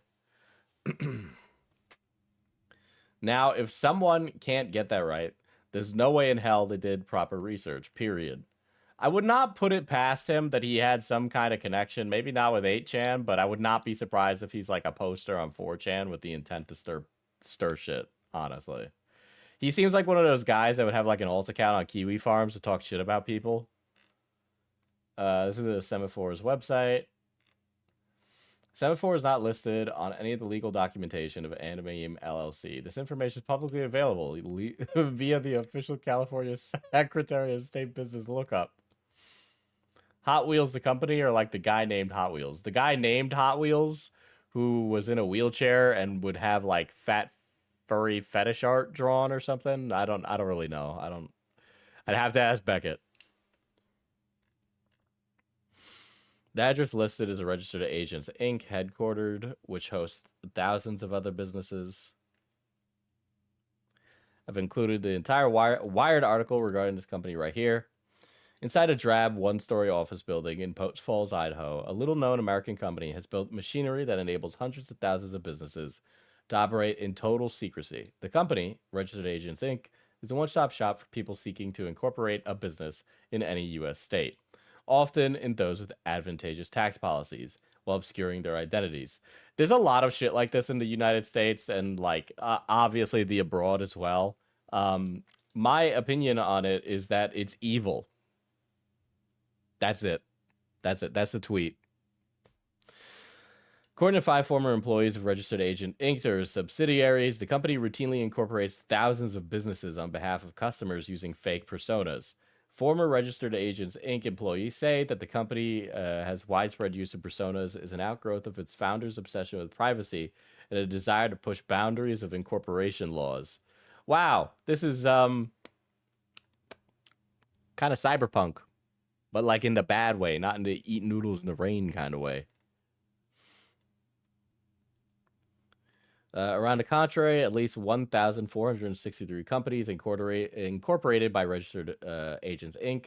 list a woman named Riley Park as an organizer or agent. According to Wired analysis of publicly available incorporation documents, Riley Park isn't a real person. The former employees say she is one of multiple fake personas used by Registered Agents Inc. Former employees identified at least 10 fake personas used by a company, including David Roberts, Drake Forrester, and Morgan Noble. Wired's analysis found that these companies are registered in 20 different states and appear to provide services ranging from law enforcement to landscaping. Many of these companies offer with officers using an alleged fake name were registered to addresses known by sources to belong to Registered Agents Inc. For example, 6 allegedly fake names were listed for officers of 887 businesses. Blah, blah, blah, blah, blah. Okay. I was going to blame private equity if it was the company, by the way. This is a long article. I'm sure it is a very interesting article by Wired. Full article is paywalled, but yes, it does seem very interesting. Wow, this is quite a lot of stuff. When I discuss Zach's involvement with Registered Agents Inc., I highlighted that due to a link of fraud. I mentioned the other aspect being links to 8chan Kiwi Farms as mainly something ironic. He expressed leftist politics, yet a company that hosted these domains. This company Zach owns has not had a statement of information since 2024, around when it stopped using Animeme Labs. Animeme Token is also a similar story, using LegalZoom and the names that are dearly attributed to several other businesses, and stopped around the time that NFTs went nowhere for him. Zach's copyright for both Yo Mama and Animeme are under the Animeme LLC company due to the company being inactive. The only way he can prove he's still using these copyrighted items is re-uploading old content. It's even more ironic since the copyright expires this year for Animeme. The Yo Mama one was made in 2023.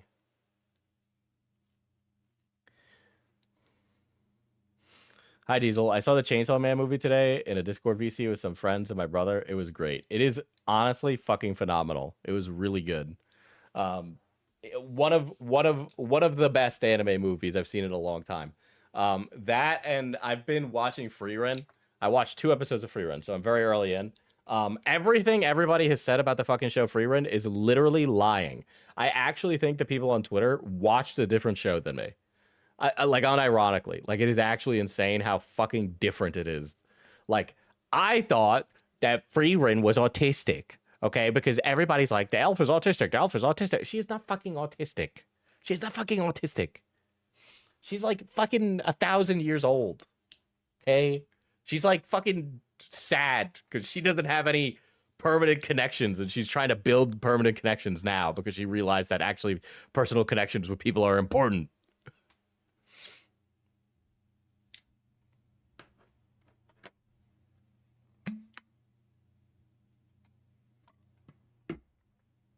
They don't watch anything. Yeah, she's an old lady. She's an old lady, but she spent a lot of time not developing personal connections with people, even people that she traveled with for 10 years. And then, you know, this isn't a spoiler because it's the first episode, but, you know, like she has a genuine moment of crisis because someone that she knew for so long dies of old age. And she's like, I didn't even fucking know him, which, by the way, is like a very human thing. So it's very clear that the people that are talking about the show did not watch the show.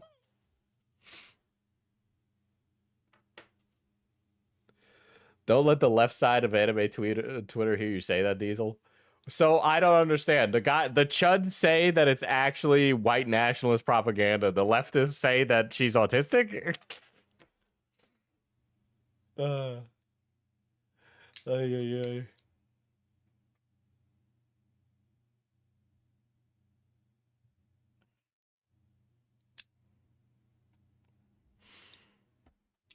But it's also like the people who watch Chainsaw Man and go, man, I really wish I had a mommy GF like Makima. It's like, okay, well, you didn't fucking pay attention. You didn't pay attention at all, actually. Give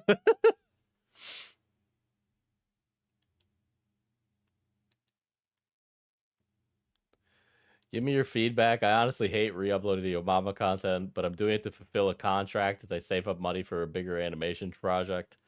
One of my YouTube friends suggested that I should instead do a daily Twitch stream of my real-time Twitter posts as I insult bigots with Yo Mama jokes. And then chop that up into YouTube videos.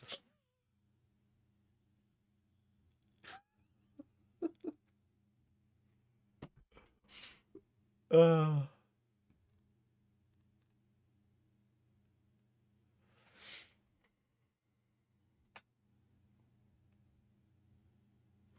Trump's America, we only get surface level analysis and autism allocations.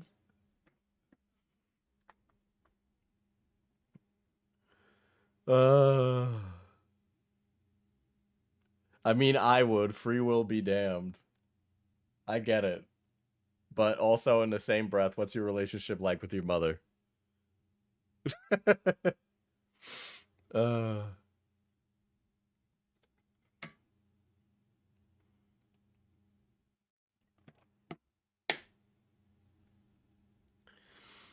It's since been revealed Zach will not be releasing new Yo Mama content.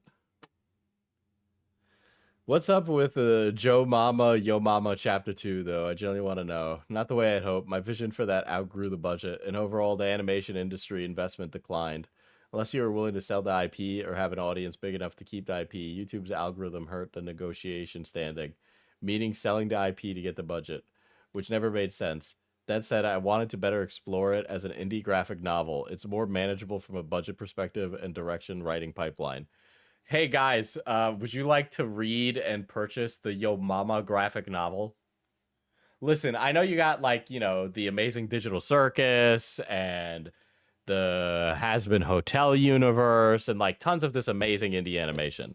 But would you like a TV series of Yo Mama?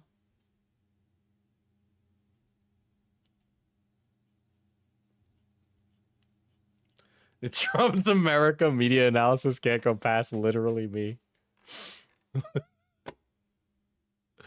Some of the animation assets for the Yo Mama channel got leaked by user Mimo, who worked under Zach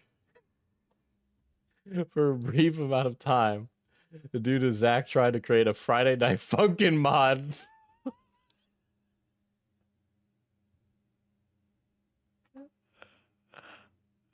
Oh my god, him and Futuristic Hub are a lot alike. Well, we may not have the Amazing Digital Circus for long. I think Goosework will still finish the series, but I totally resonate with her frustration, and it is 100% valid. The audience has been, like, really rude lately, and it's actually crazy. It's why, like, a lot of the time that I, like, see the stuff at, like, that gets directed at Has-Been Hotel, I just kind of like shrug and go, okay, you're fucking like an idiot or like literally a child. So fuck off. I don't fucking care. But there's a lot of stuff like that. And it's only with like this like boom of indie animation. Smiling Friend gets it too. Like Smiling Friends also is on the receiving end of like a fucking horrendous, like giga insane fan base. At first, Zach thought it was done by Red Minus and was under the impression I was an alt account of Red's, leading to Zach leaking some of Red's information and threatening legal action. Can't believe someone lost their mind because I told the team they had a kid to take care of. Now I have to pull in a legal team for leaking work files. A lot of, okay, so like, dare I say it, I don't think it's the end of your business if animation assets for Yo Mama get leaked, right? Like this guy is threatening legal action over the leaking of Yo Mama files. Okay, can we just talk about the level of unseriousness associated with this? Like the concept of threatening to sue someone over Yo Mama files being stolen or even posted on the internet is pathetic. Like, you don't matter like that. Like, you actually don't matter like that. Yeah, tell me out here who's copying the Yo Mama formula.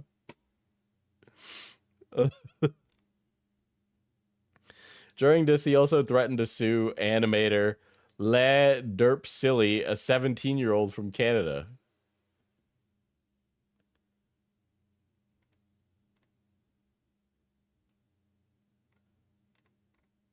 And then it's Le Derp Silly is posting the Yo Mama animation assets, okay.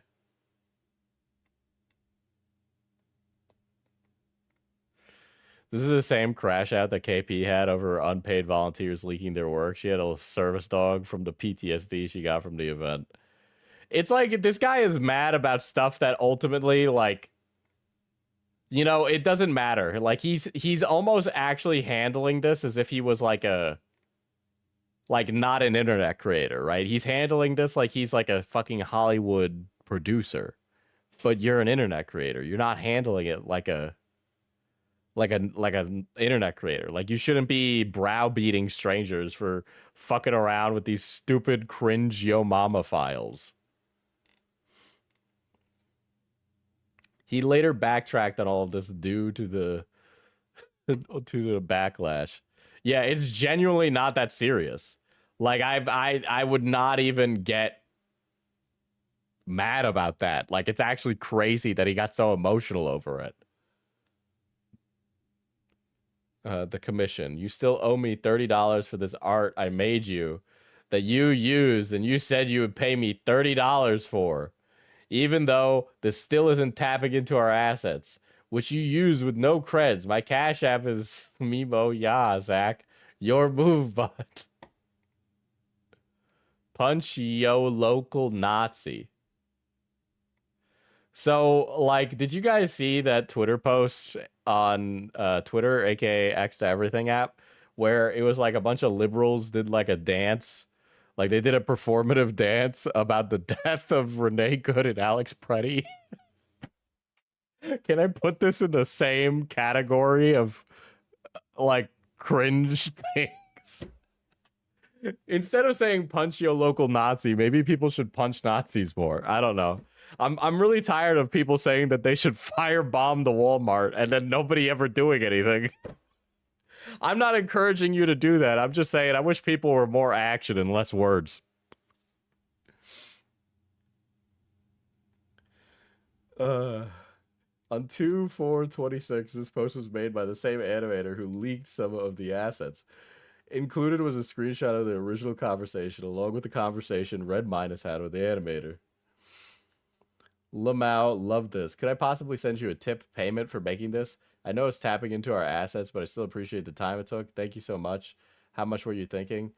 I apologize for the way this might have come off. My mom saw the DM when you sent it and asked me to ask you out of curiosity.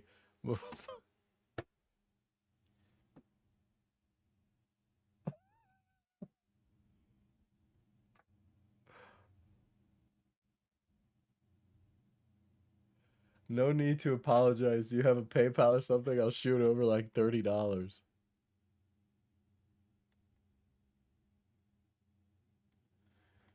Actually incredible. Go to hell and never come back. Oh yeah, Zach said twice he would pay me to do art, and one of the Punch Yo Nazi local shit. It wasn't even a lot, like $30. Did you do the art? Yeah, I did, bro. That's insane, lol. Because he was my hero and I trusted him. It was style accurate. One up on one of the Twitter right now. And he said he'd pay me $30. Never got it. Did you give him your payment info? Like, is there a reason he could say that you didn't tell him? I totally did. I have him my PayPal, and he just aired it from there on. Welp.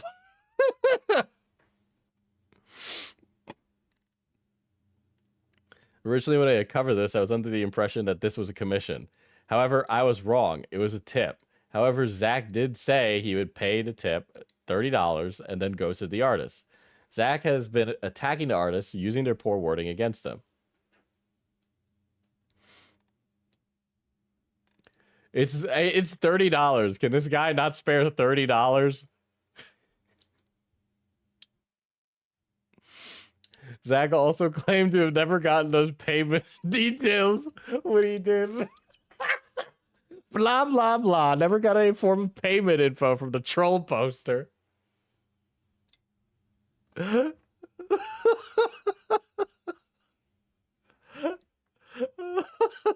Guy who made over 20 grand on his cryptocurrency can't spare a mere $30.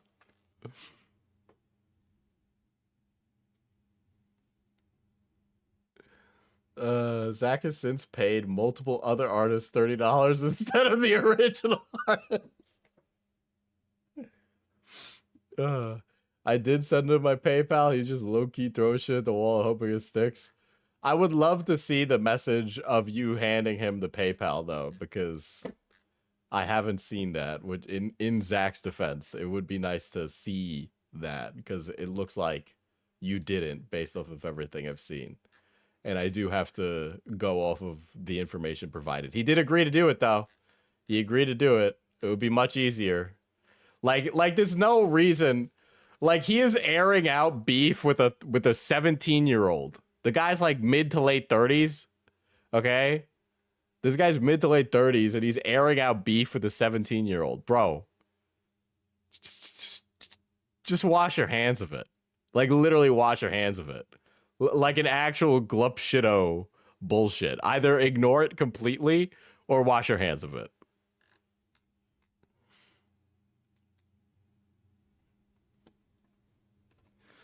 Zach's social media. This section will touch on Zach and how he uses his social media, along with the hypocrisy of how he expresses his opinions, or uses the same technology that he's outwardly against on the Brody Fox account. Yeah, because it's all fucking performative. Here's the reach for Brody Fox. What exactly causes the spikes in reach? Simple. I actually tweeted on those days, whereas I did it on the others. Oh my god, here we go. Mr. LinkedIn over here. LinkedIn James. Here he comes, tweeting again. Last year, I set aside 90 days to grow the account.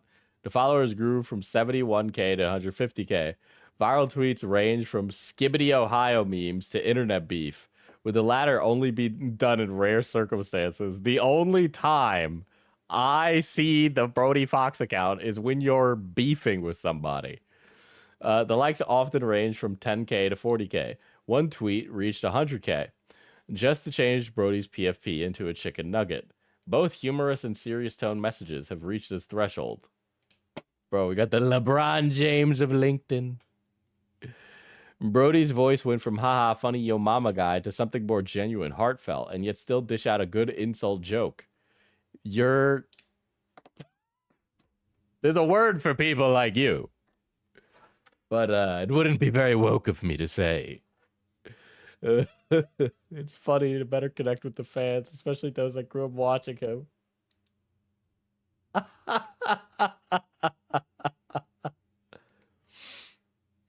Zach steals content and uploads it on secret accounts.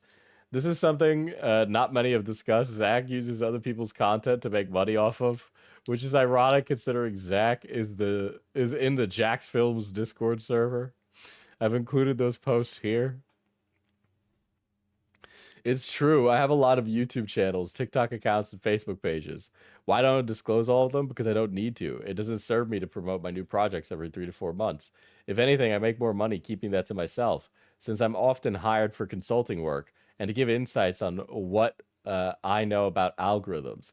I can either brag and show off every channel or keep it to myself and charge for my time and knowledge. You know, consulting is probably one of the most... Something makes... I don't like consultants. That's it. That's my... There you go. That's the tweet.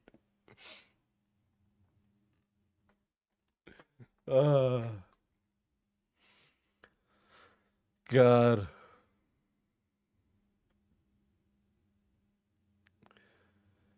Guy says, honestly, all I wish for is for the Yo Mama guy to stick to his fucking gimmick at this point. Like, we all get the fact you're an anti-Nazi, pro-LGBTQ. Most people are. But you don't have to exploit the misfortunes for monetary gains. There's a reason why you keep paying for Twitter Blue. Such a dumbass take, and I'll explain why. Could you imagine if this guy was secretly cat turd or something? I've held these thoughts in for 3 months to avoid this kind of bullshit. I've tried to bury it, and it finally just came out. Seems like the moment tweets go viral is the moment cynical assholes attribute to trying to get internet points.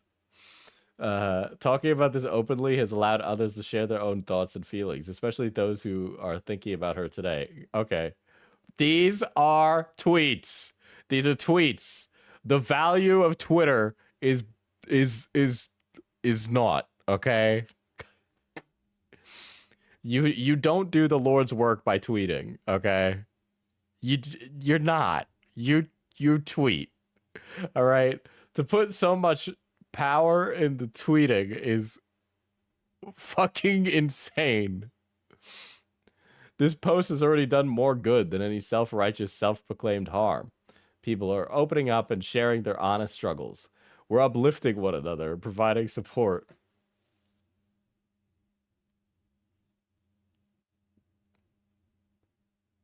Oh, God. The Mother Teresa of Twitter.com. My income is 5% Yo Mama stuff, with 95% coming from accounts you'll never know I'm running. That doesn't make me like you anymore. This doesn't affect my income. Instead, these are like, this guy is the kind of guy who is like actually ruined the internet. I don't. Instead, I use this account to show people that not all OG YouTubers are some extreme right-wing weirdos. We know that. I know that. I don't need to see you being performatively woke to know that not everybody is Asmongold. I know not every creator is Asmongold. I know that not every creator is a fucking chud. I don't need to have you fucking fighting the good fight against Pearly Davies, who nobody fucking cares about anymore, okay? To know that you're woke. There's nothing woke about getting into Twitter beef. Getting into Twitter beef is the antithesis of woke because you're paying for Twitter Blue. Bleak world we live in where you can hire the Yo Mama guy as a business consultant. Dude, okay, we finally hit the goal, chat. We hit the goal. All of you cool cats and kittens better get excited because you're finally gonna get your fucking mental stimulation today. I was thinking that maybe we mix it up, actually. I'm gonna do here. I know you guys like trains, so we're gonna get 1 hour of trains.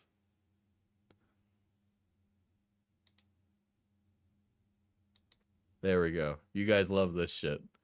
Yeah, he's doing the absolute opposite. He's showing he's terribly online. How do we feel about this? Do all you gooners and goonettes love some trains? Dude, actually, this is kind of cool. I kind of fuck with this. Look at that. Look at that. Look at how many people move on that piece of machinery right there.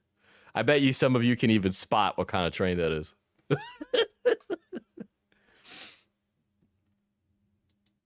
Oh my gosh.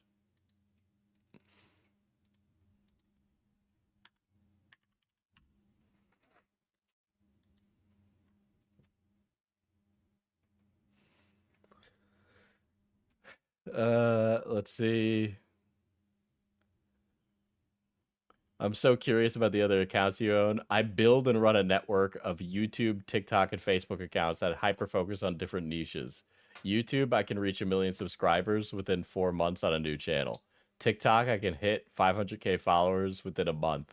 Facebook is a new challenge I've been diving into, but I've already built up 3 pages, ranging from 300k to 800k followers. I want to see this guy. Can you, Zach James, can you please do a money spread for me?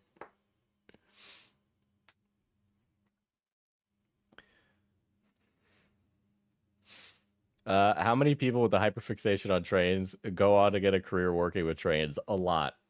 How are you going to ask this audience, ask an audience this neurodivergent if you want to see trains? You know the answer. What are you going to do with all these autistics? I'm scared. Well, women that are a little autistic have fat asses, so I'm trying to build like my King Xerxes harem, you know? That's the ultimate end goal of all of this. Once I reach the end.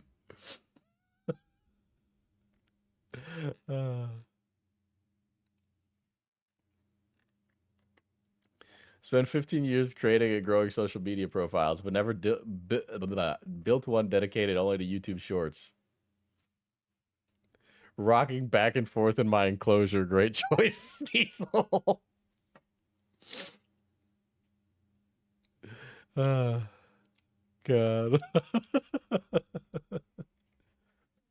4 channels started within the last 48 to 72 hours. Average stats per channel, 70 subscribers, 16K At views, 2 Suicidal to 3 Slaw became a uploads. member. At Suicidal Slaw celebrates 32 months of membership. I actually wanted to be a train conductor. Currently undiagnosed.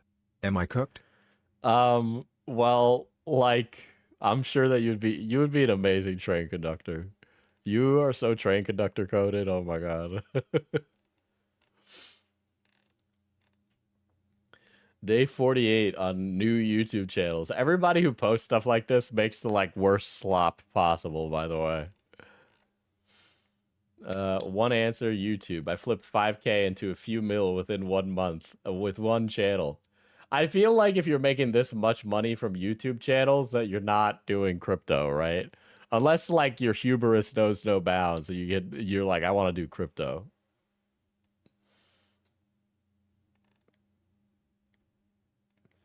YouTube Shorts automation over meme coins. So true.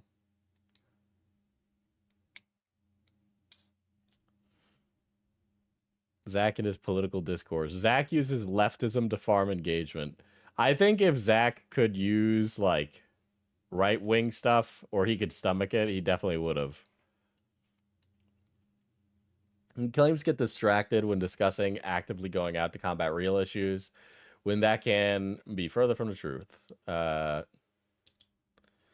here's him talking about, I've decided that my safety is worth the fight. I'll be lawful and exercise my First Amendment rights at the DC and blah, blah, blah, 24/7 protest until Trump is impeached. So in the next 2 weeks, making arrangements in case I'm detained or worse. 0 days for protesting. I got pulled away to tackle a legal issue with Meta and the docs that got leaked after the tweet. I've since participated regularly in LA protests and engaged in other methods that I've found to be helpful. Like, you know, when you like get involved in the political machine as an American, a lot of it is just really boring organizing. That's really it. Like, there are things I want to do, but I just don't have time. But I did and have gone to protests. It's just that, like, you know, I don't know. It's just something I do. I don't ever tell people. I never tell people I'm going to protest, by the way. If you're a creator and you're like, I'm going to this protest, that's like an insanely stupid thing to do. You should just go and not post about that. Zach used a teenager suicide for this. He says he wishes he did more, but the day she killed herself was the day that he was supposed to protest. Oh, brother. This is why it's important to speak up. Every word matters. Every trans life matters. You're all important. And then, yeah. He fought with those who grieved as well. Those people he fought with were grieving teenagers. And you still act like it's all a joke while you argue with kids over a dead girl. Hope the cash is worth it. She has a name. Use it. Her name is Charlotte, not Dead Girl. This is absolutely disgusting tone to use for your self-righteousness.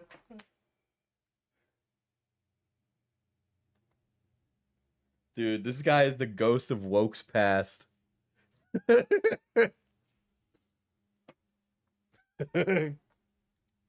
Dude, absolute woke off right now, dude. They're having a woke off. Go fuck yourself. Charlotte was my friend. I just want her to rest in peace. And for the people like you to shut up about her for clicks. Fuck you, fuck you, fuck you. How fucking dare you? Dude, the Wokler strikes again. Zach Wokler. Zach Wokler.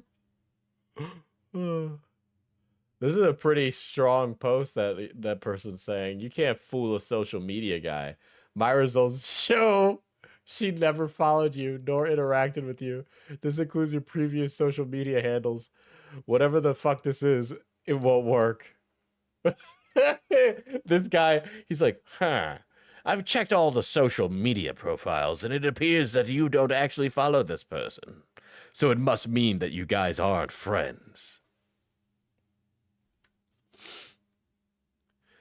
Oh my god. I didn't know you were Sherlock fucking Holmes and you knew everything about me by looking at my Twitter for 2 seconds.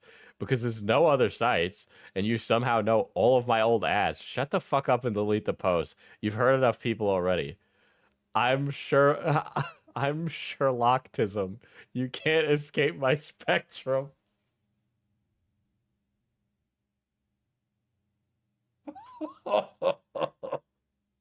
Oh. Oh.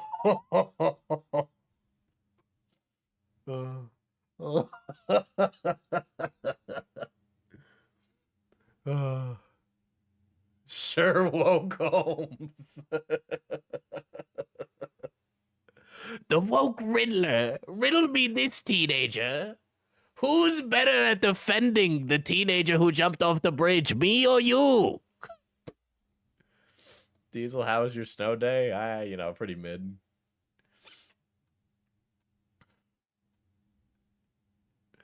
Don't fucking joke. Don't fucking make jokes like you did before. None of this is fucking funny. It still isn't fucking funny. This is sickening. You can't take a situation that involves someone's death seriously. You claim to care, but I can't see an ounce of soul. Your mama can't see her feet. I'm the woker.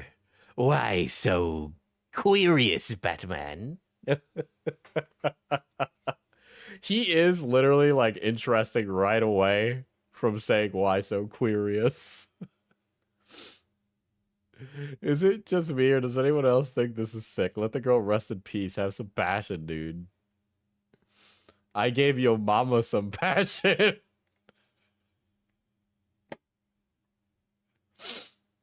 You're just as bad as a Nazi. End of story. Soulless piece of shit. I mean, seriously, guys. Do you think if he actually cared, he'd be talking like this at all? He's literally treating it like a joke. It's just sick. Yo mama is a joke. What is he? Is this like, he's like crashing out. This is brother is being browbeaten by teenagers in the replies. It's over, dude.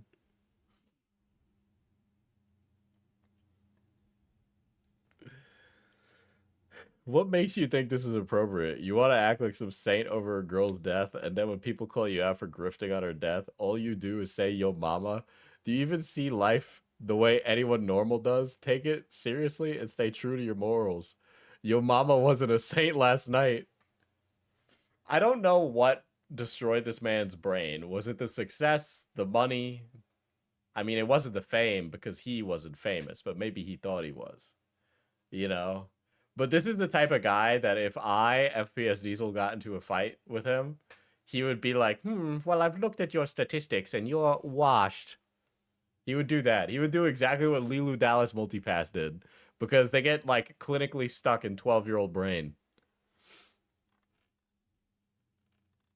Oh, shit.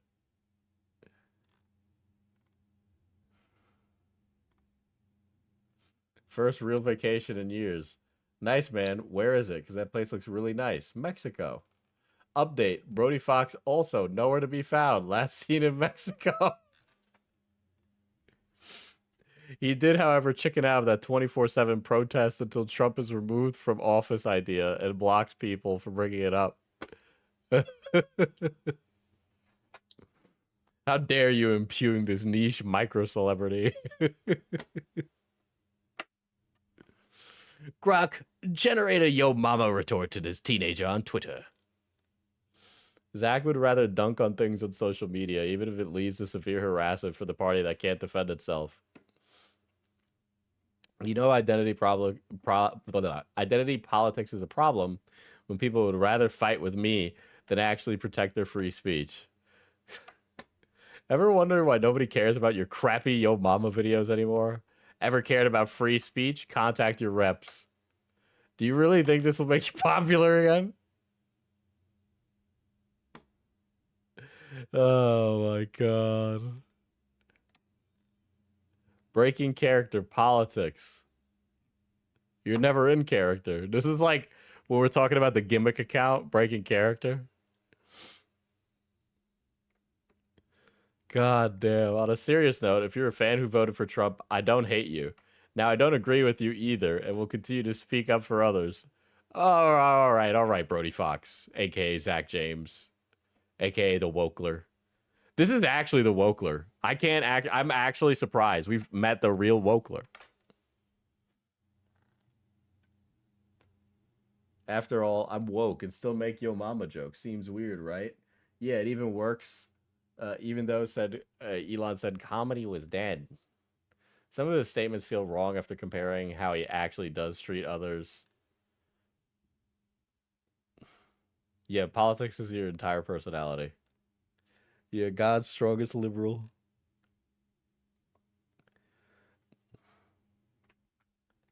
Oh my God.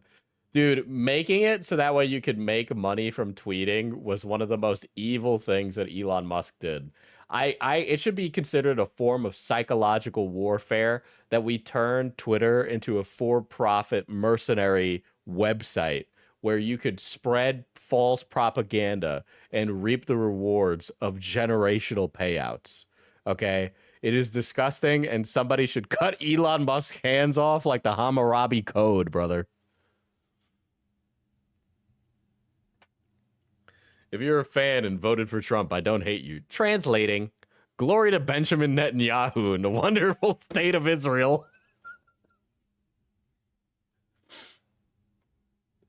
Oh, God.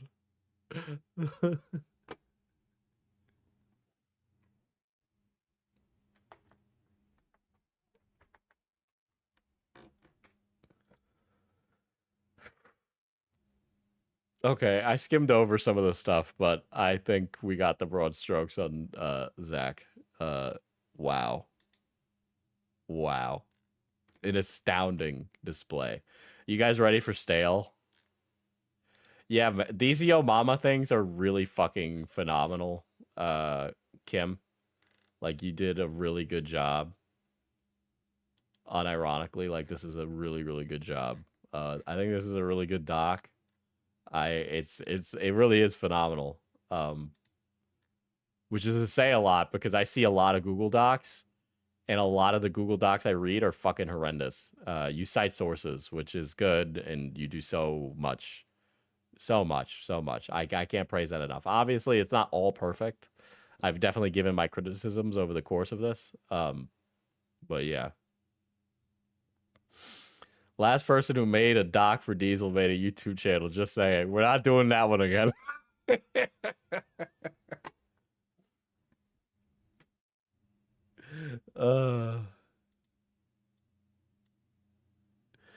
Anyway. On to John Redditor.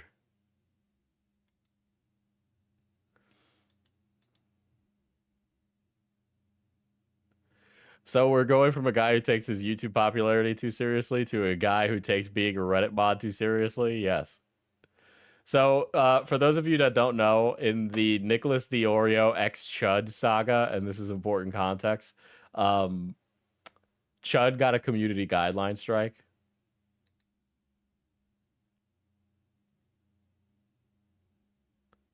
Why is he green screened into his same? Don't you live in this room? Why are you green screened into this room? Whoops. About a variety of drama-centric live streamers in what's called the commentary community. I am going to be talking. So I have a feeling that this is happening. One, because Beckett actually epically owned him on Twitter.com, aka X to Everything app, and also, I think he's been watching coverage of him from people in this community. About the dynamics of how these people and their communities interact with one another, the consequences of... Why does he look like the fusion of Elon and JD Vance? Well, he actually is a tech bro. He's like an insane tech bro, too. Like, not only is he a Reddit mod, he's big into AI. And he was wearing a t-shirt that was like a t-shirt for the venture capital firm that is a part of the Trump administration right now. Such, and how that compares to what the internet was like in the past. The internet and its toxic troll communities are much different than how they were 15 years ago. I speak from personal experience. 15 years ago, I was involved in a variety of anonymous IRC chat groups. That is, Anonymous, the infamous hacking group that was... Guys, Stale was a part of Anonymous back in the day, okay?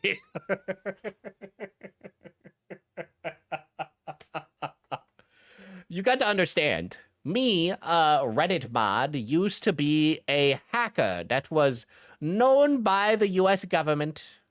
I was there when the banks got bailed out.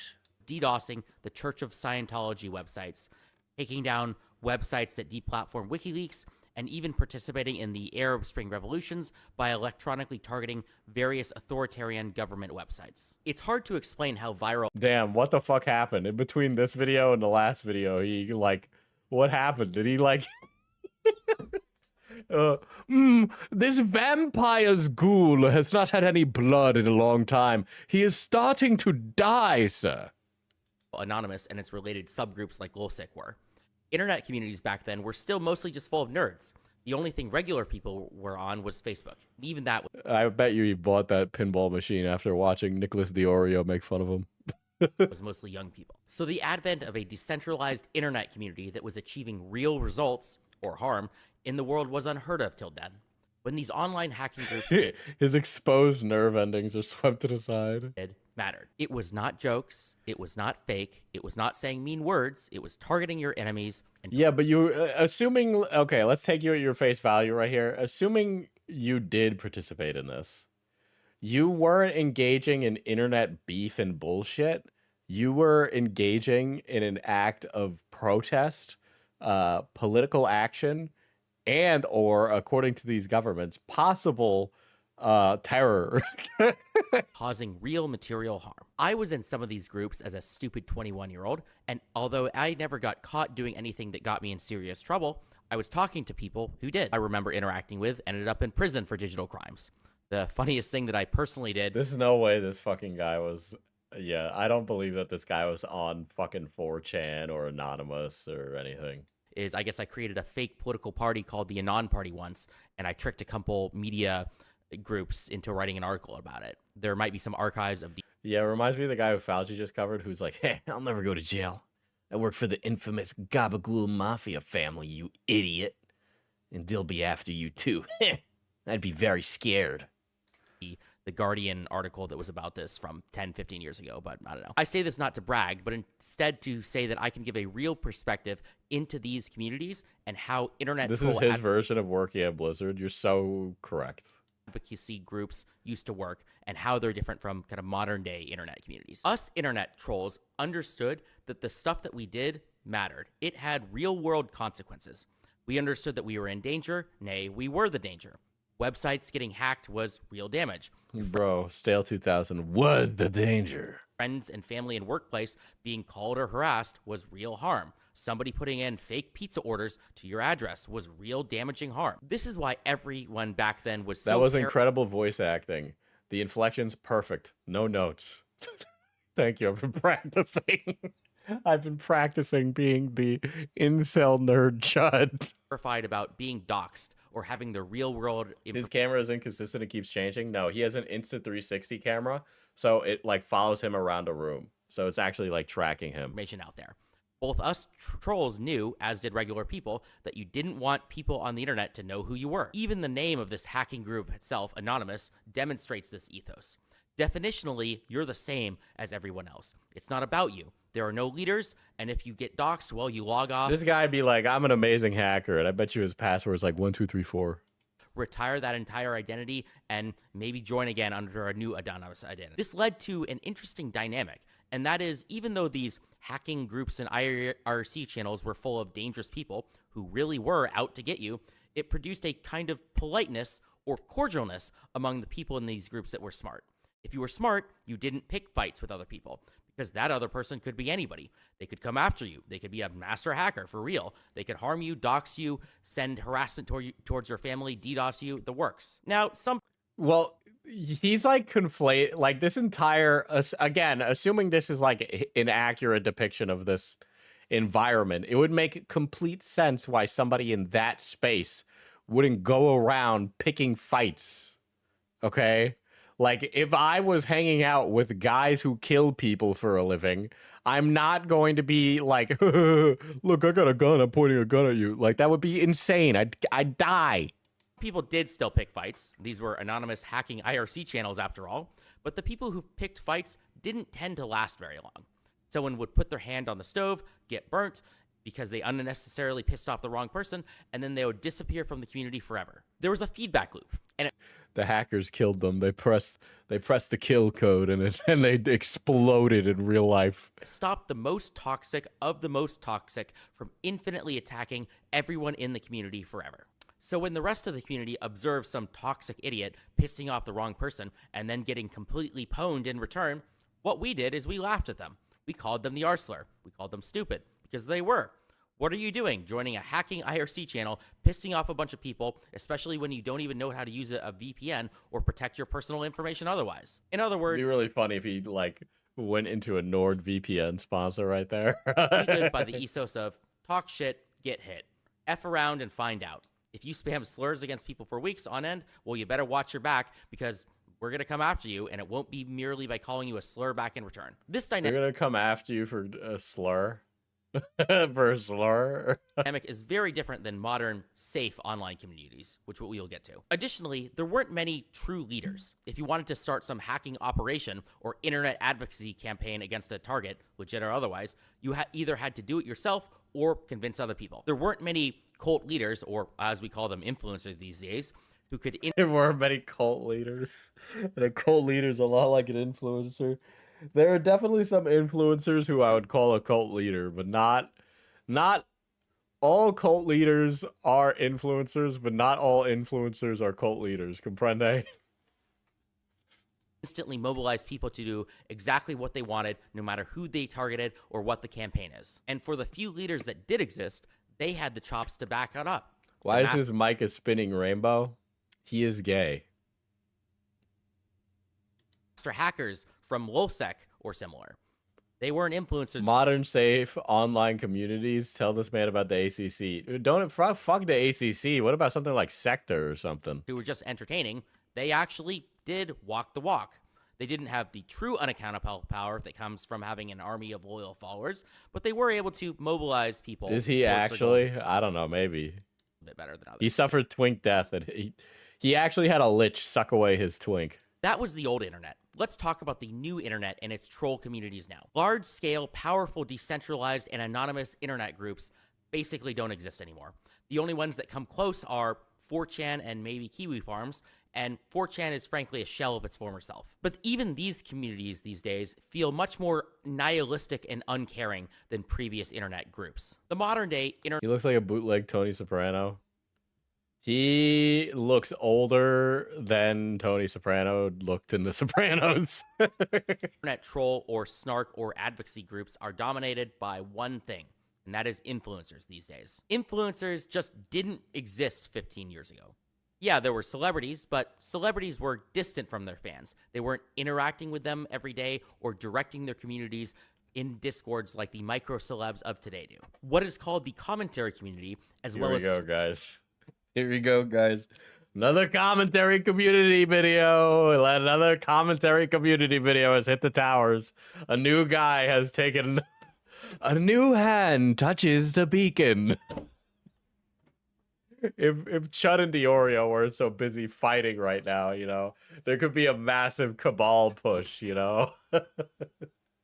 Snark communities most demonstrates how the new internet troll communities operate today in a way that is significantly different than old internet troll communities like Anonymous. The commentary community is a group of extremely online drama influencers and their communities that comment on the latest... This guy is like, yeah, they're extremely online. Not me, though.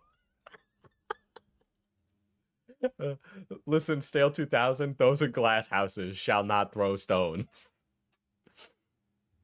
Do we think he's going to mention Diesel? No, I think he's going to mention Diorio, Turkey Tom, Chud Logic, and maybe Beckett. Internet controversy of the day. That's still kind of vague, though, as a lot of people talk about viral dramas. That's why they're viral.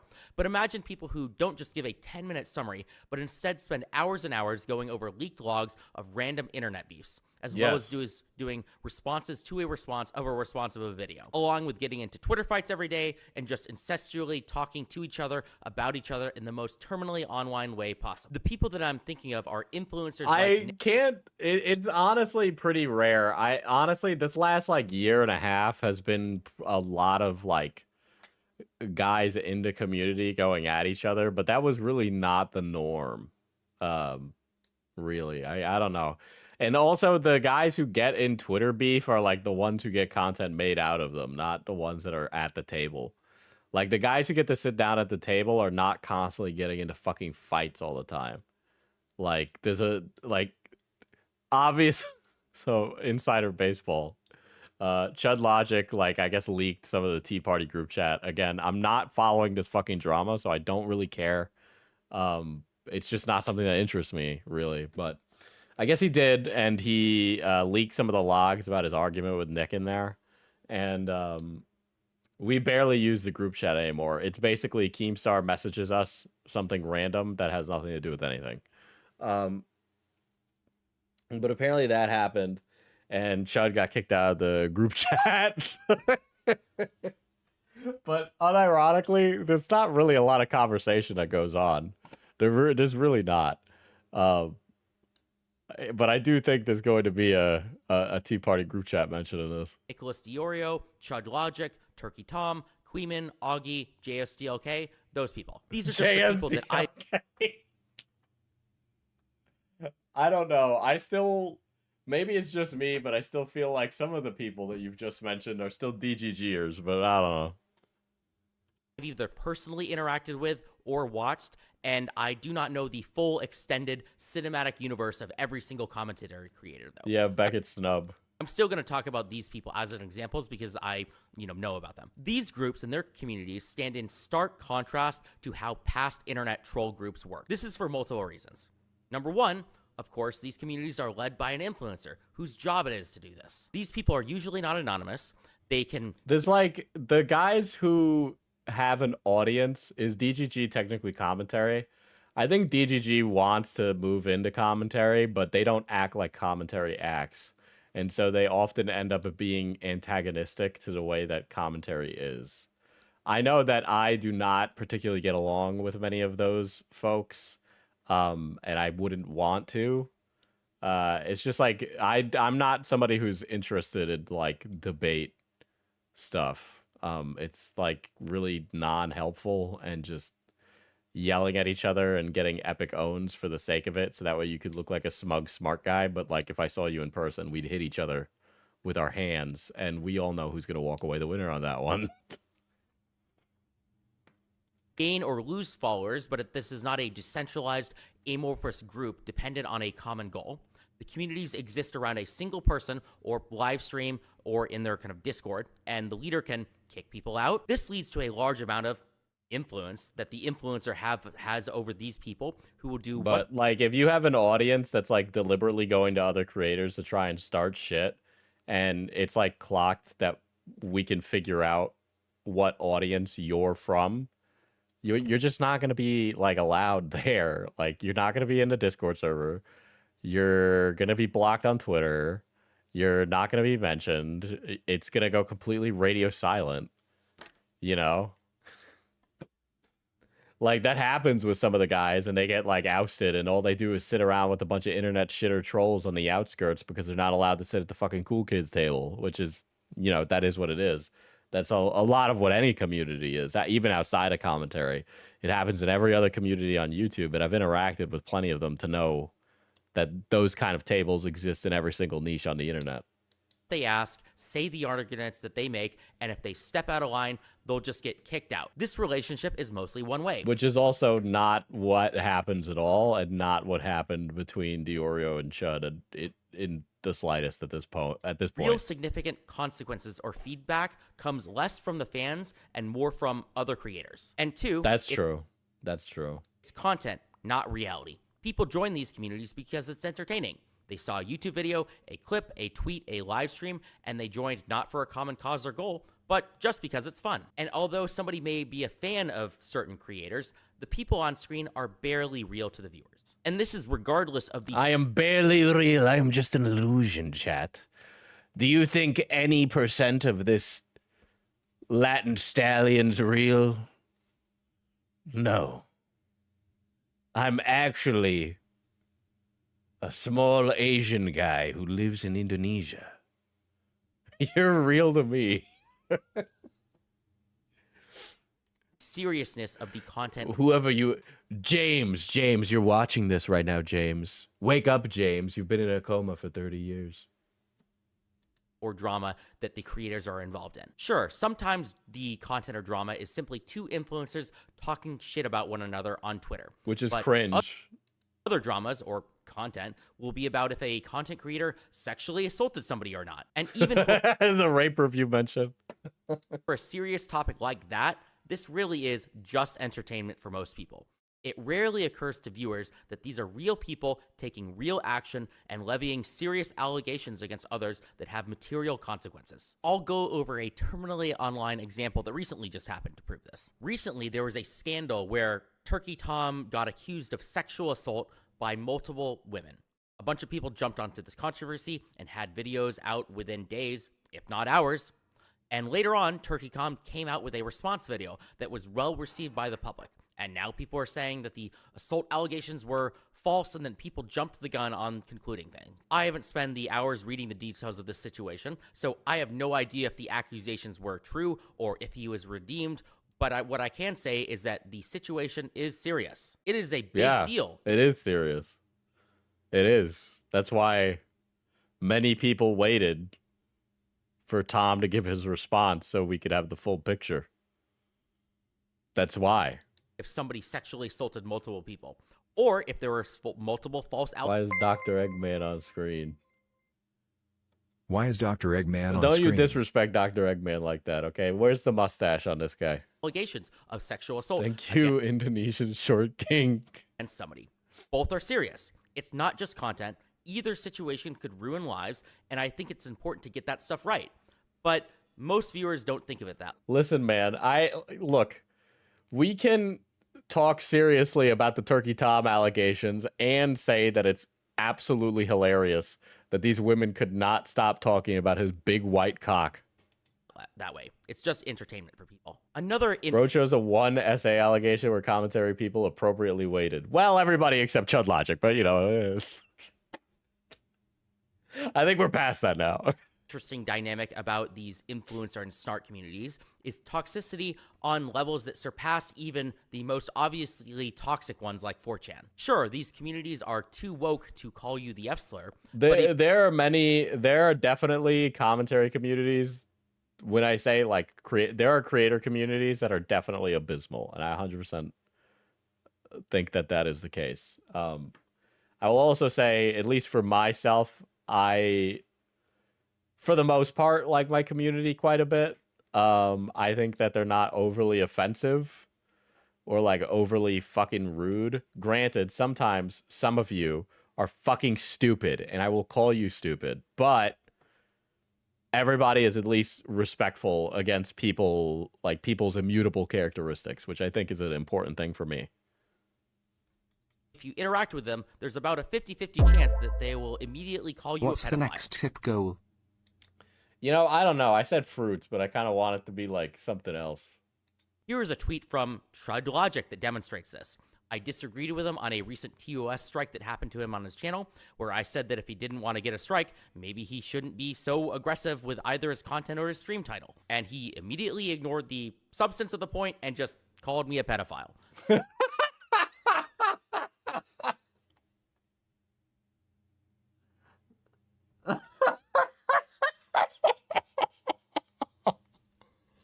He's talking about me. I don't know. You kind of stuck the landing in the end in that one. So, you know, sometimes fruit cannot ripen until time has passed. Have you considered shaving the last remnants of your balding hair so you don't look like a complete pedophile? Well, you know, he wasn't calling you a pedophile. He was saying that you Look, I have gotten mad at somebody for doing something, for saying something like that to me unprompted. Granted, I didn't say or do anything to prompt that. Stale has consistently been an annoying fucking asshole. But he absolutely should shave his head. I think that he needs to change up his whole look because he looks fucking ugly. Okay? Oh, excuse me. That was too rude. I meant to say, your fashion style is unbecoming of your monetary stature, and it would do you very kindly to either shave thine head or grow thine beard. Because thou looketh like a member. Thou'st remind me of mine own penis on a summer's day. The content creator also has an He looks like a infamous creepy uncle. Yeah. Discord channel called Spicy Chat that throws around these insults like candy. And multiple other of these commentary community people like Queeman, Augie, and JSTLK have toxic communities that the creator Why does he keep saying just talk like that? Why does he say it like that? Is that like is there some DGG bit? At the very minimum, okay with being associated with. These communities will do everything up to but right before direct doxing, which the creator will usually explicitly disavow as long as it's not happening directly in that community. But they basically endorse everything up to that point. As long as somebody doesn't cross that one line, everything else is completely fair game. I don't know about that. I don't know if I'd agree with that. You're talking about a very specific group of people that operate in a very different position than a lot of commentary. I would argue that the cabal, which doesn't exist anymore, to be clear, is not representative of the people that you're talking about right now. Infinite levels of toxicity. And I think this dynamic is bad, even if the creator themselves does not reach the same level of toxicity as their community. And these communities act this way because, one, is this just like engagement farming? Is he just like farming to get a new beef so that way he could further his career? It's all just fun and games, and there are no consequences to their actions. And two, there isn't anyone bringing the find out part to them after they have effed around. That mostly applies to the random community members, though. For content creators, there can be a clear financial and clout incentive to constantly making your content more and more edgy. You have crazier titles, more controversial takes, and make big... Is it encouraging mass flagging or at least teaching about it against TOS? Am I crazy? Well, here's the thing. He hasn't mass reported any. He hasn't explained that yet. I'm waiting for that other shoe to drop. He's just explained that there's no consequences, so we'll see. Bigger and worse insane attacks against other content creators. In the past, the feedback loop that would prevent people from being like this was that you'd get, doxxed and harassed in return. And the modern day equivalent consequence that I advocate for in response to this behavior is mass on-platform terms of service reports against the offending parties. Well, yes, mass reporting. Both because you're allowed to do never mind.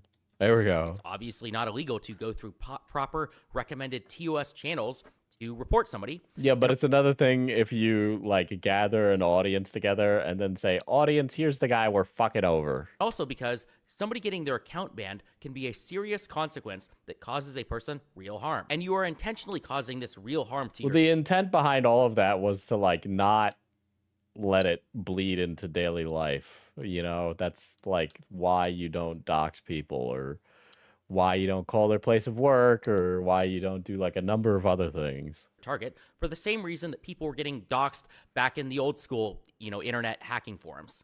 It's to create a feedback loop, a method of accountability, a consequence.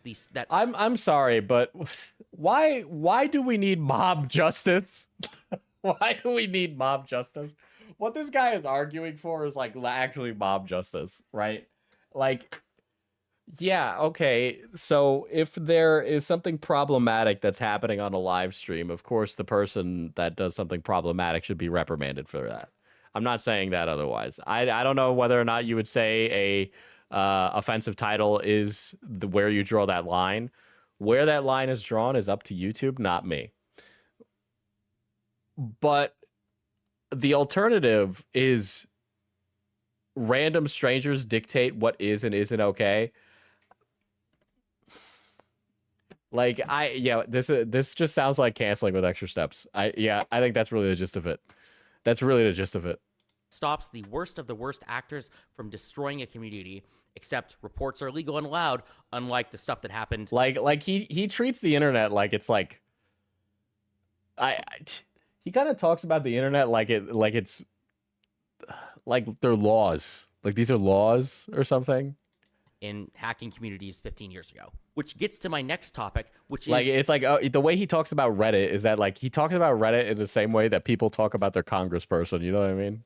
He talks about Spez the way that I might complain about my representative. A violent allergic reaction to accountability or real consequences among these communities. Outside of the obvious stuff like doxing, the worst sin that you can engage in against one of these content creators or their communities is a terms of service report on one of their internet platforms that they use. TOS reports are an irredeemable sin, regardless of the TOS... Dude, he's decided to become a Reddit mod for hire, dude. He's like a mercenary. He's like, I'll do it for free. I'll report things on your platform for free. Report was correct or not.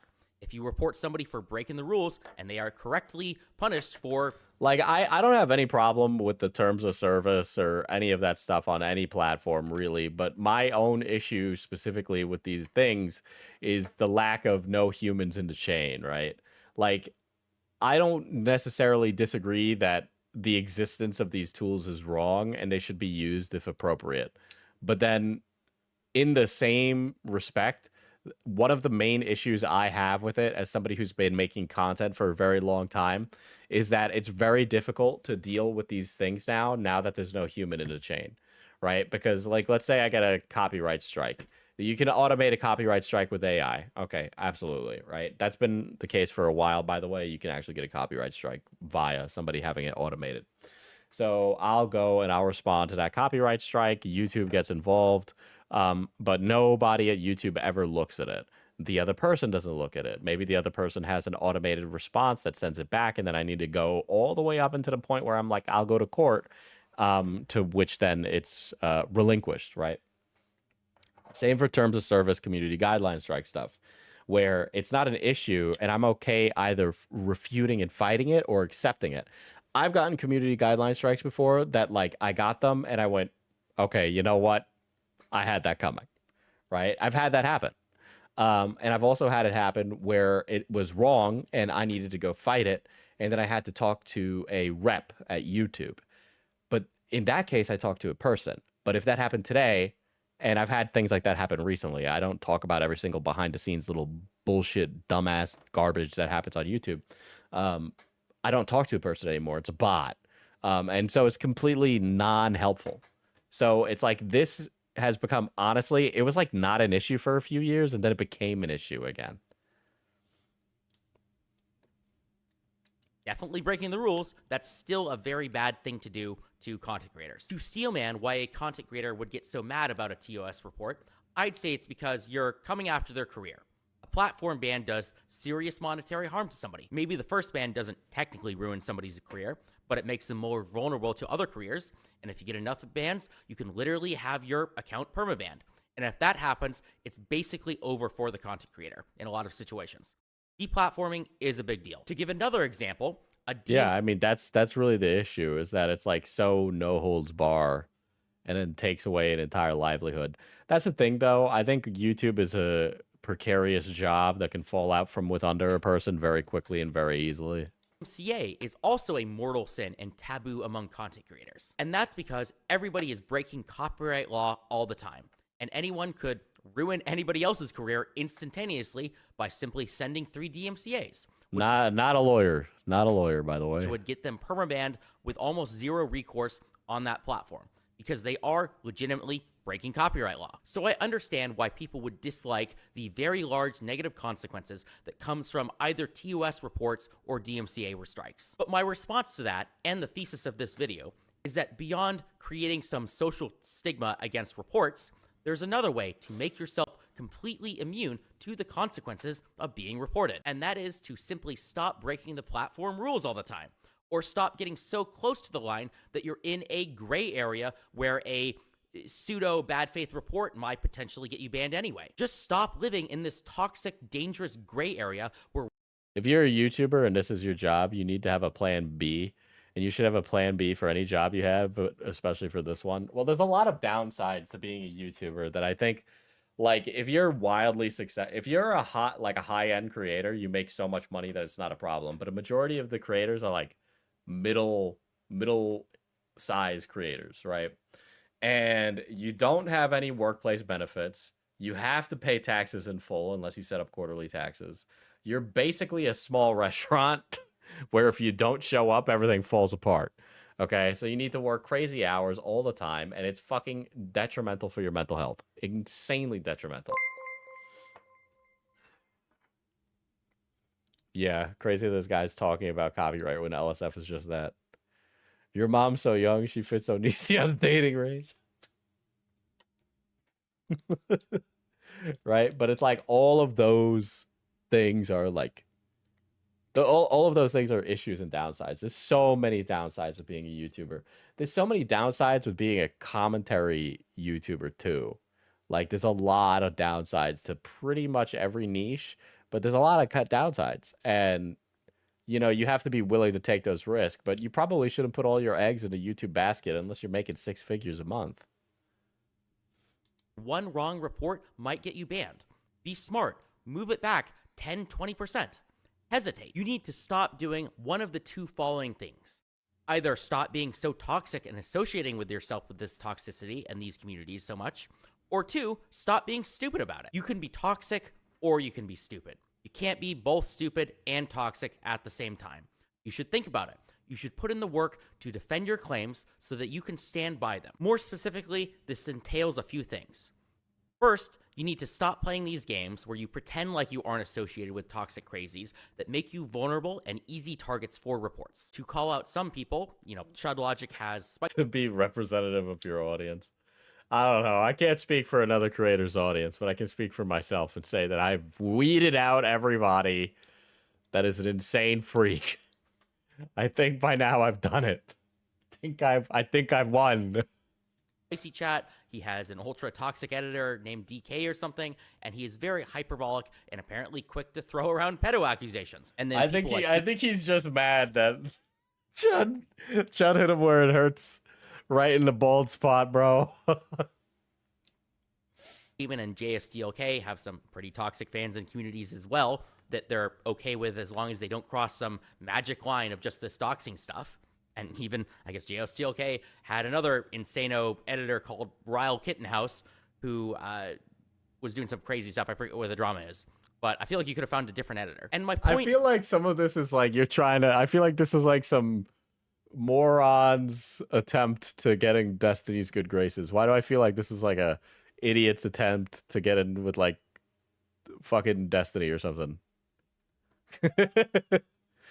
No, Diesel only kept the gay autistic people. I mean, you're not wrong.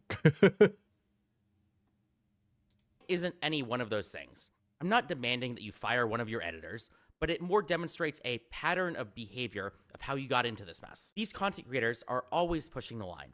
They are not trying to be safe. They are engaging in actions that they know are both toxic and risky. They are effing around. But to give a smart example where I think somebody was doing the right thing was when I saw a clip of also JSDLK related to me. He was debating about whether he should react to some crash out live stream that I did because he was worried that I might DMCA it or something. Yeah, like a lot of this feels like I feel like he is Destiny taint licking via distance, you know. By the way, a bunch of people reacted to that already, so you know, I can't, you know, DMCA that off the internet. And although I've had my disagreements with JSDLK, he's nowhere near the point where I'd... Why do you say his name like that? try to go after him or deplatform him in any way. But I bring this up as an example of somebody hesitating, and I respect that. Not because he's being nice to me. He doesn't have to be nice. He's nowhere close to being somebody that I'd ever come after. But I respect the hesitation because it shows real fear and it affects his actions. I know the bumbling Reddit mod who looks funny persona that I play throws off most people. It's not a persona. I wish you were just honest with yourself. You live such a fucking cartoonish version of yourself. It's actually insane. I don't even like dislike you really. I'm so ambivalent. I'm so ambivalent to you as a character, but it's your inability to ignore, like you refuse to just say the truth, you know? Seem not threatening, but I'm literally telling you that I was in, infamous hacking group, IRC channels. I can promise you that I am not non-threatening. And Are you What?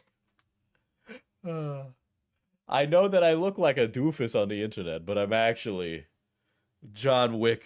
it entertains me when somebody else notices that. The point being, though, when somebody Like, you can't say that I'm a master hacker and not have somebody laugh at you.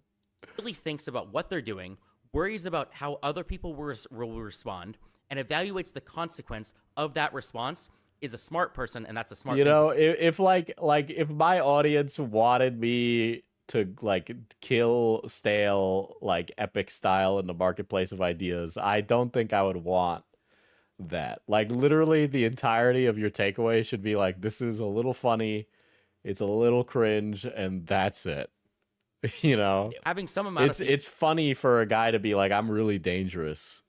Like, that's because every time a guy says that, he's not. You're smart. It shows that DSTLK is one of the smarter content creators around who does worry about consequences, even if I still think that he does surround himself with too toxic of a community. To get Not now, princess. Daddy has to own the commentary YouTubers.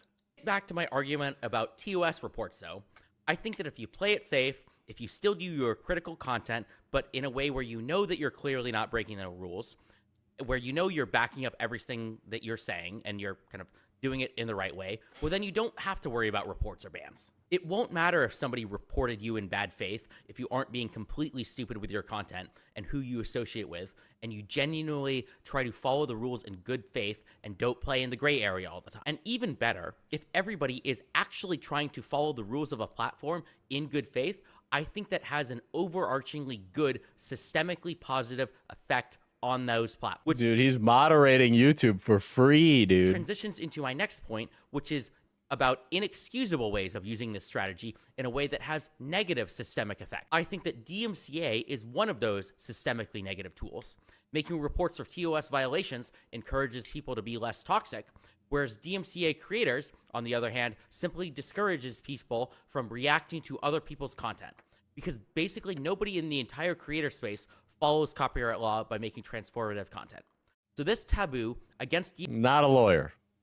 DMCAing produces a virtuous system that allows everybody to win by reacting to other people's content safely. But more than Not to toot the chatter's horn, but Stale is acting like he could do something like that and not get the entire commentary community on his ass for it. Yeah. just talking about these systemic effects and whether it's right or wrong for certain actions, I find that people in these communities often have a disgusting sense of entitlement that makes their actions even worse. A funny example of entitlement that wasn't directly related to TOS was when a streamer named Queeman got into a fight with another YouTuber named Dick Nicholas Diorio. These content Dick Nicholas. Dick Nicholas Diorio. I can't believe it. Nicholas Diorio.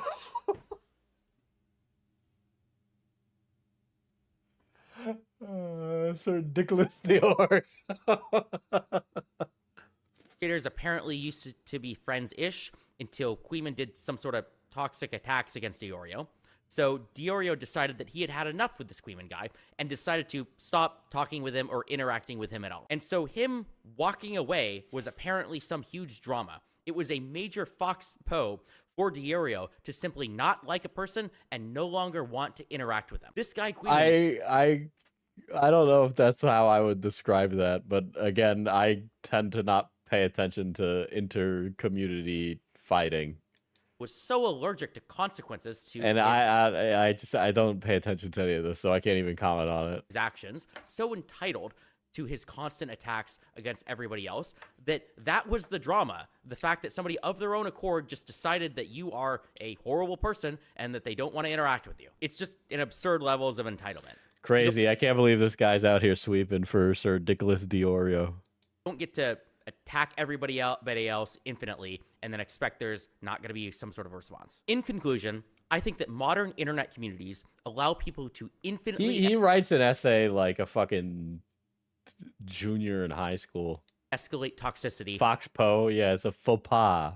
And pretend like it doesn't matter. There is no feedback loop or... Well, he did call him JSTLK. Consequence to being a jackass to everybody around you. In the past, these consequence feedback loops allowed old school communities like illegal anonymous hacking groups to remain surprisingly cordial given what those communities were about. And I argue that we need more such feedback loops in the modern internet era. It doesn't have to be hacking groups doxing and harassing you anymore. Instead, I think that simply using the modern day TOS reporting systems on existing platforms is enough to push the internet to a better place. Okay.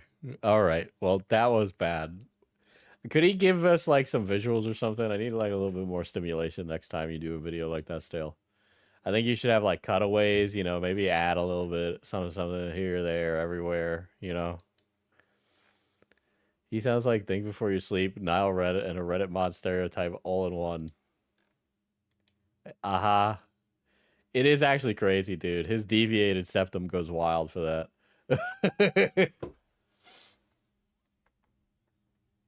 God.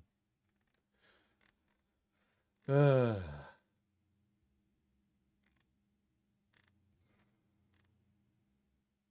you guys hear about the Kirk way? I know this has nothing to do with anything. You guys hear about the Kirk way? Dude, I can't wait to drunk drive on the Charlie Kirk way. So any old timers want to tell me how cordial those old hacking groups were?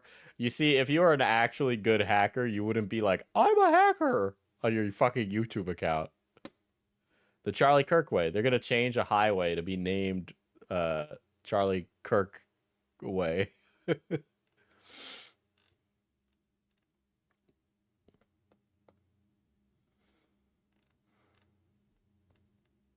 Truly the dumbest timeline. I think that's funny. I think the Charlie Kirk way is funny.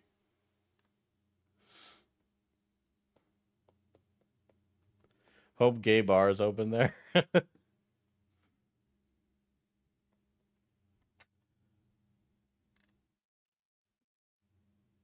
Wow.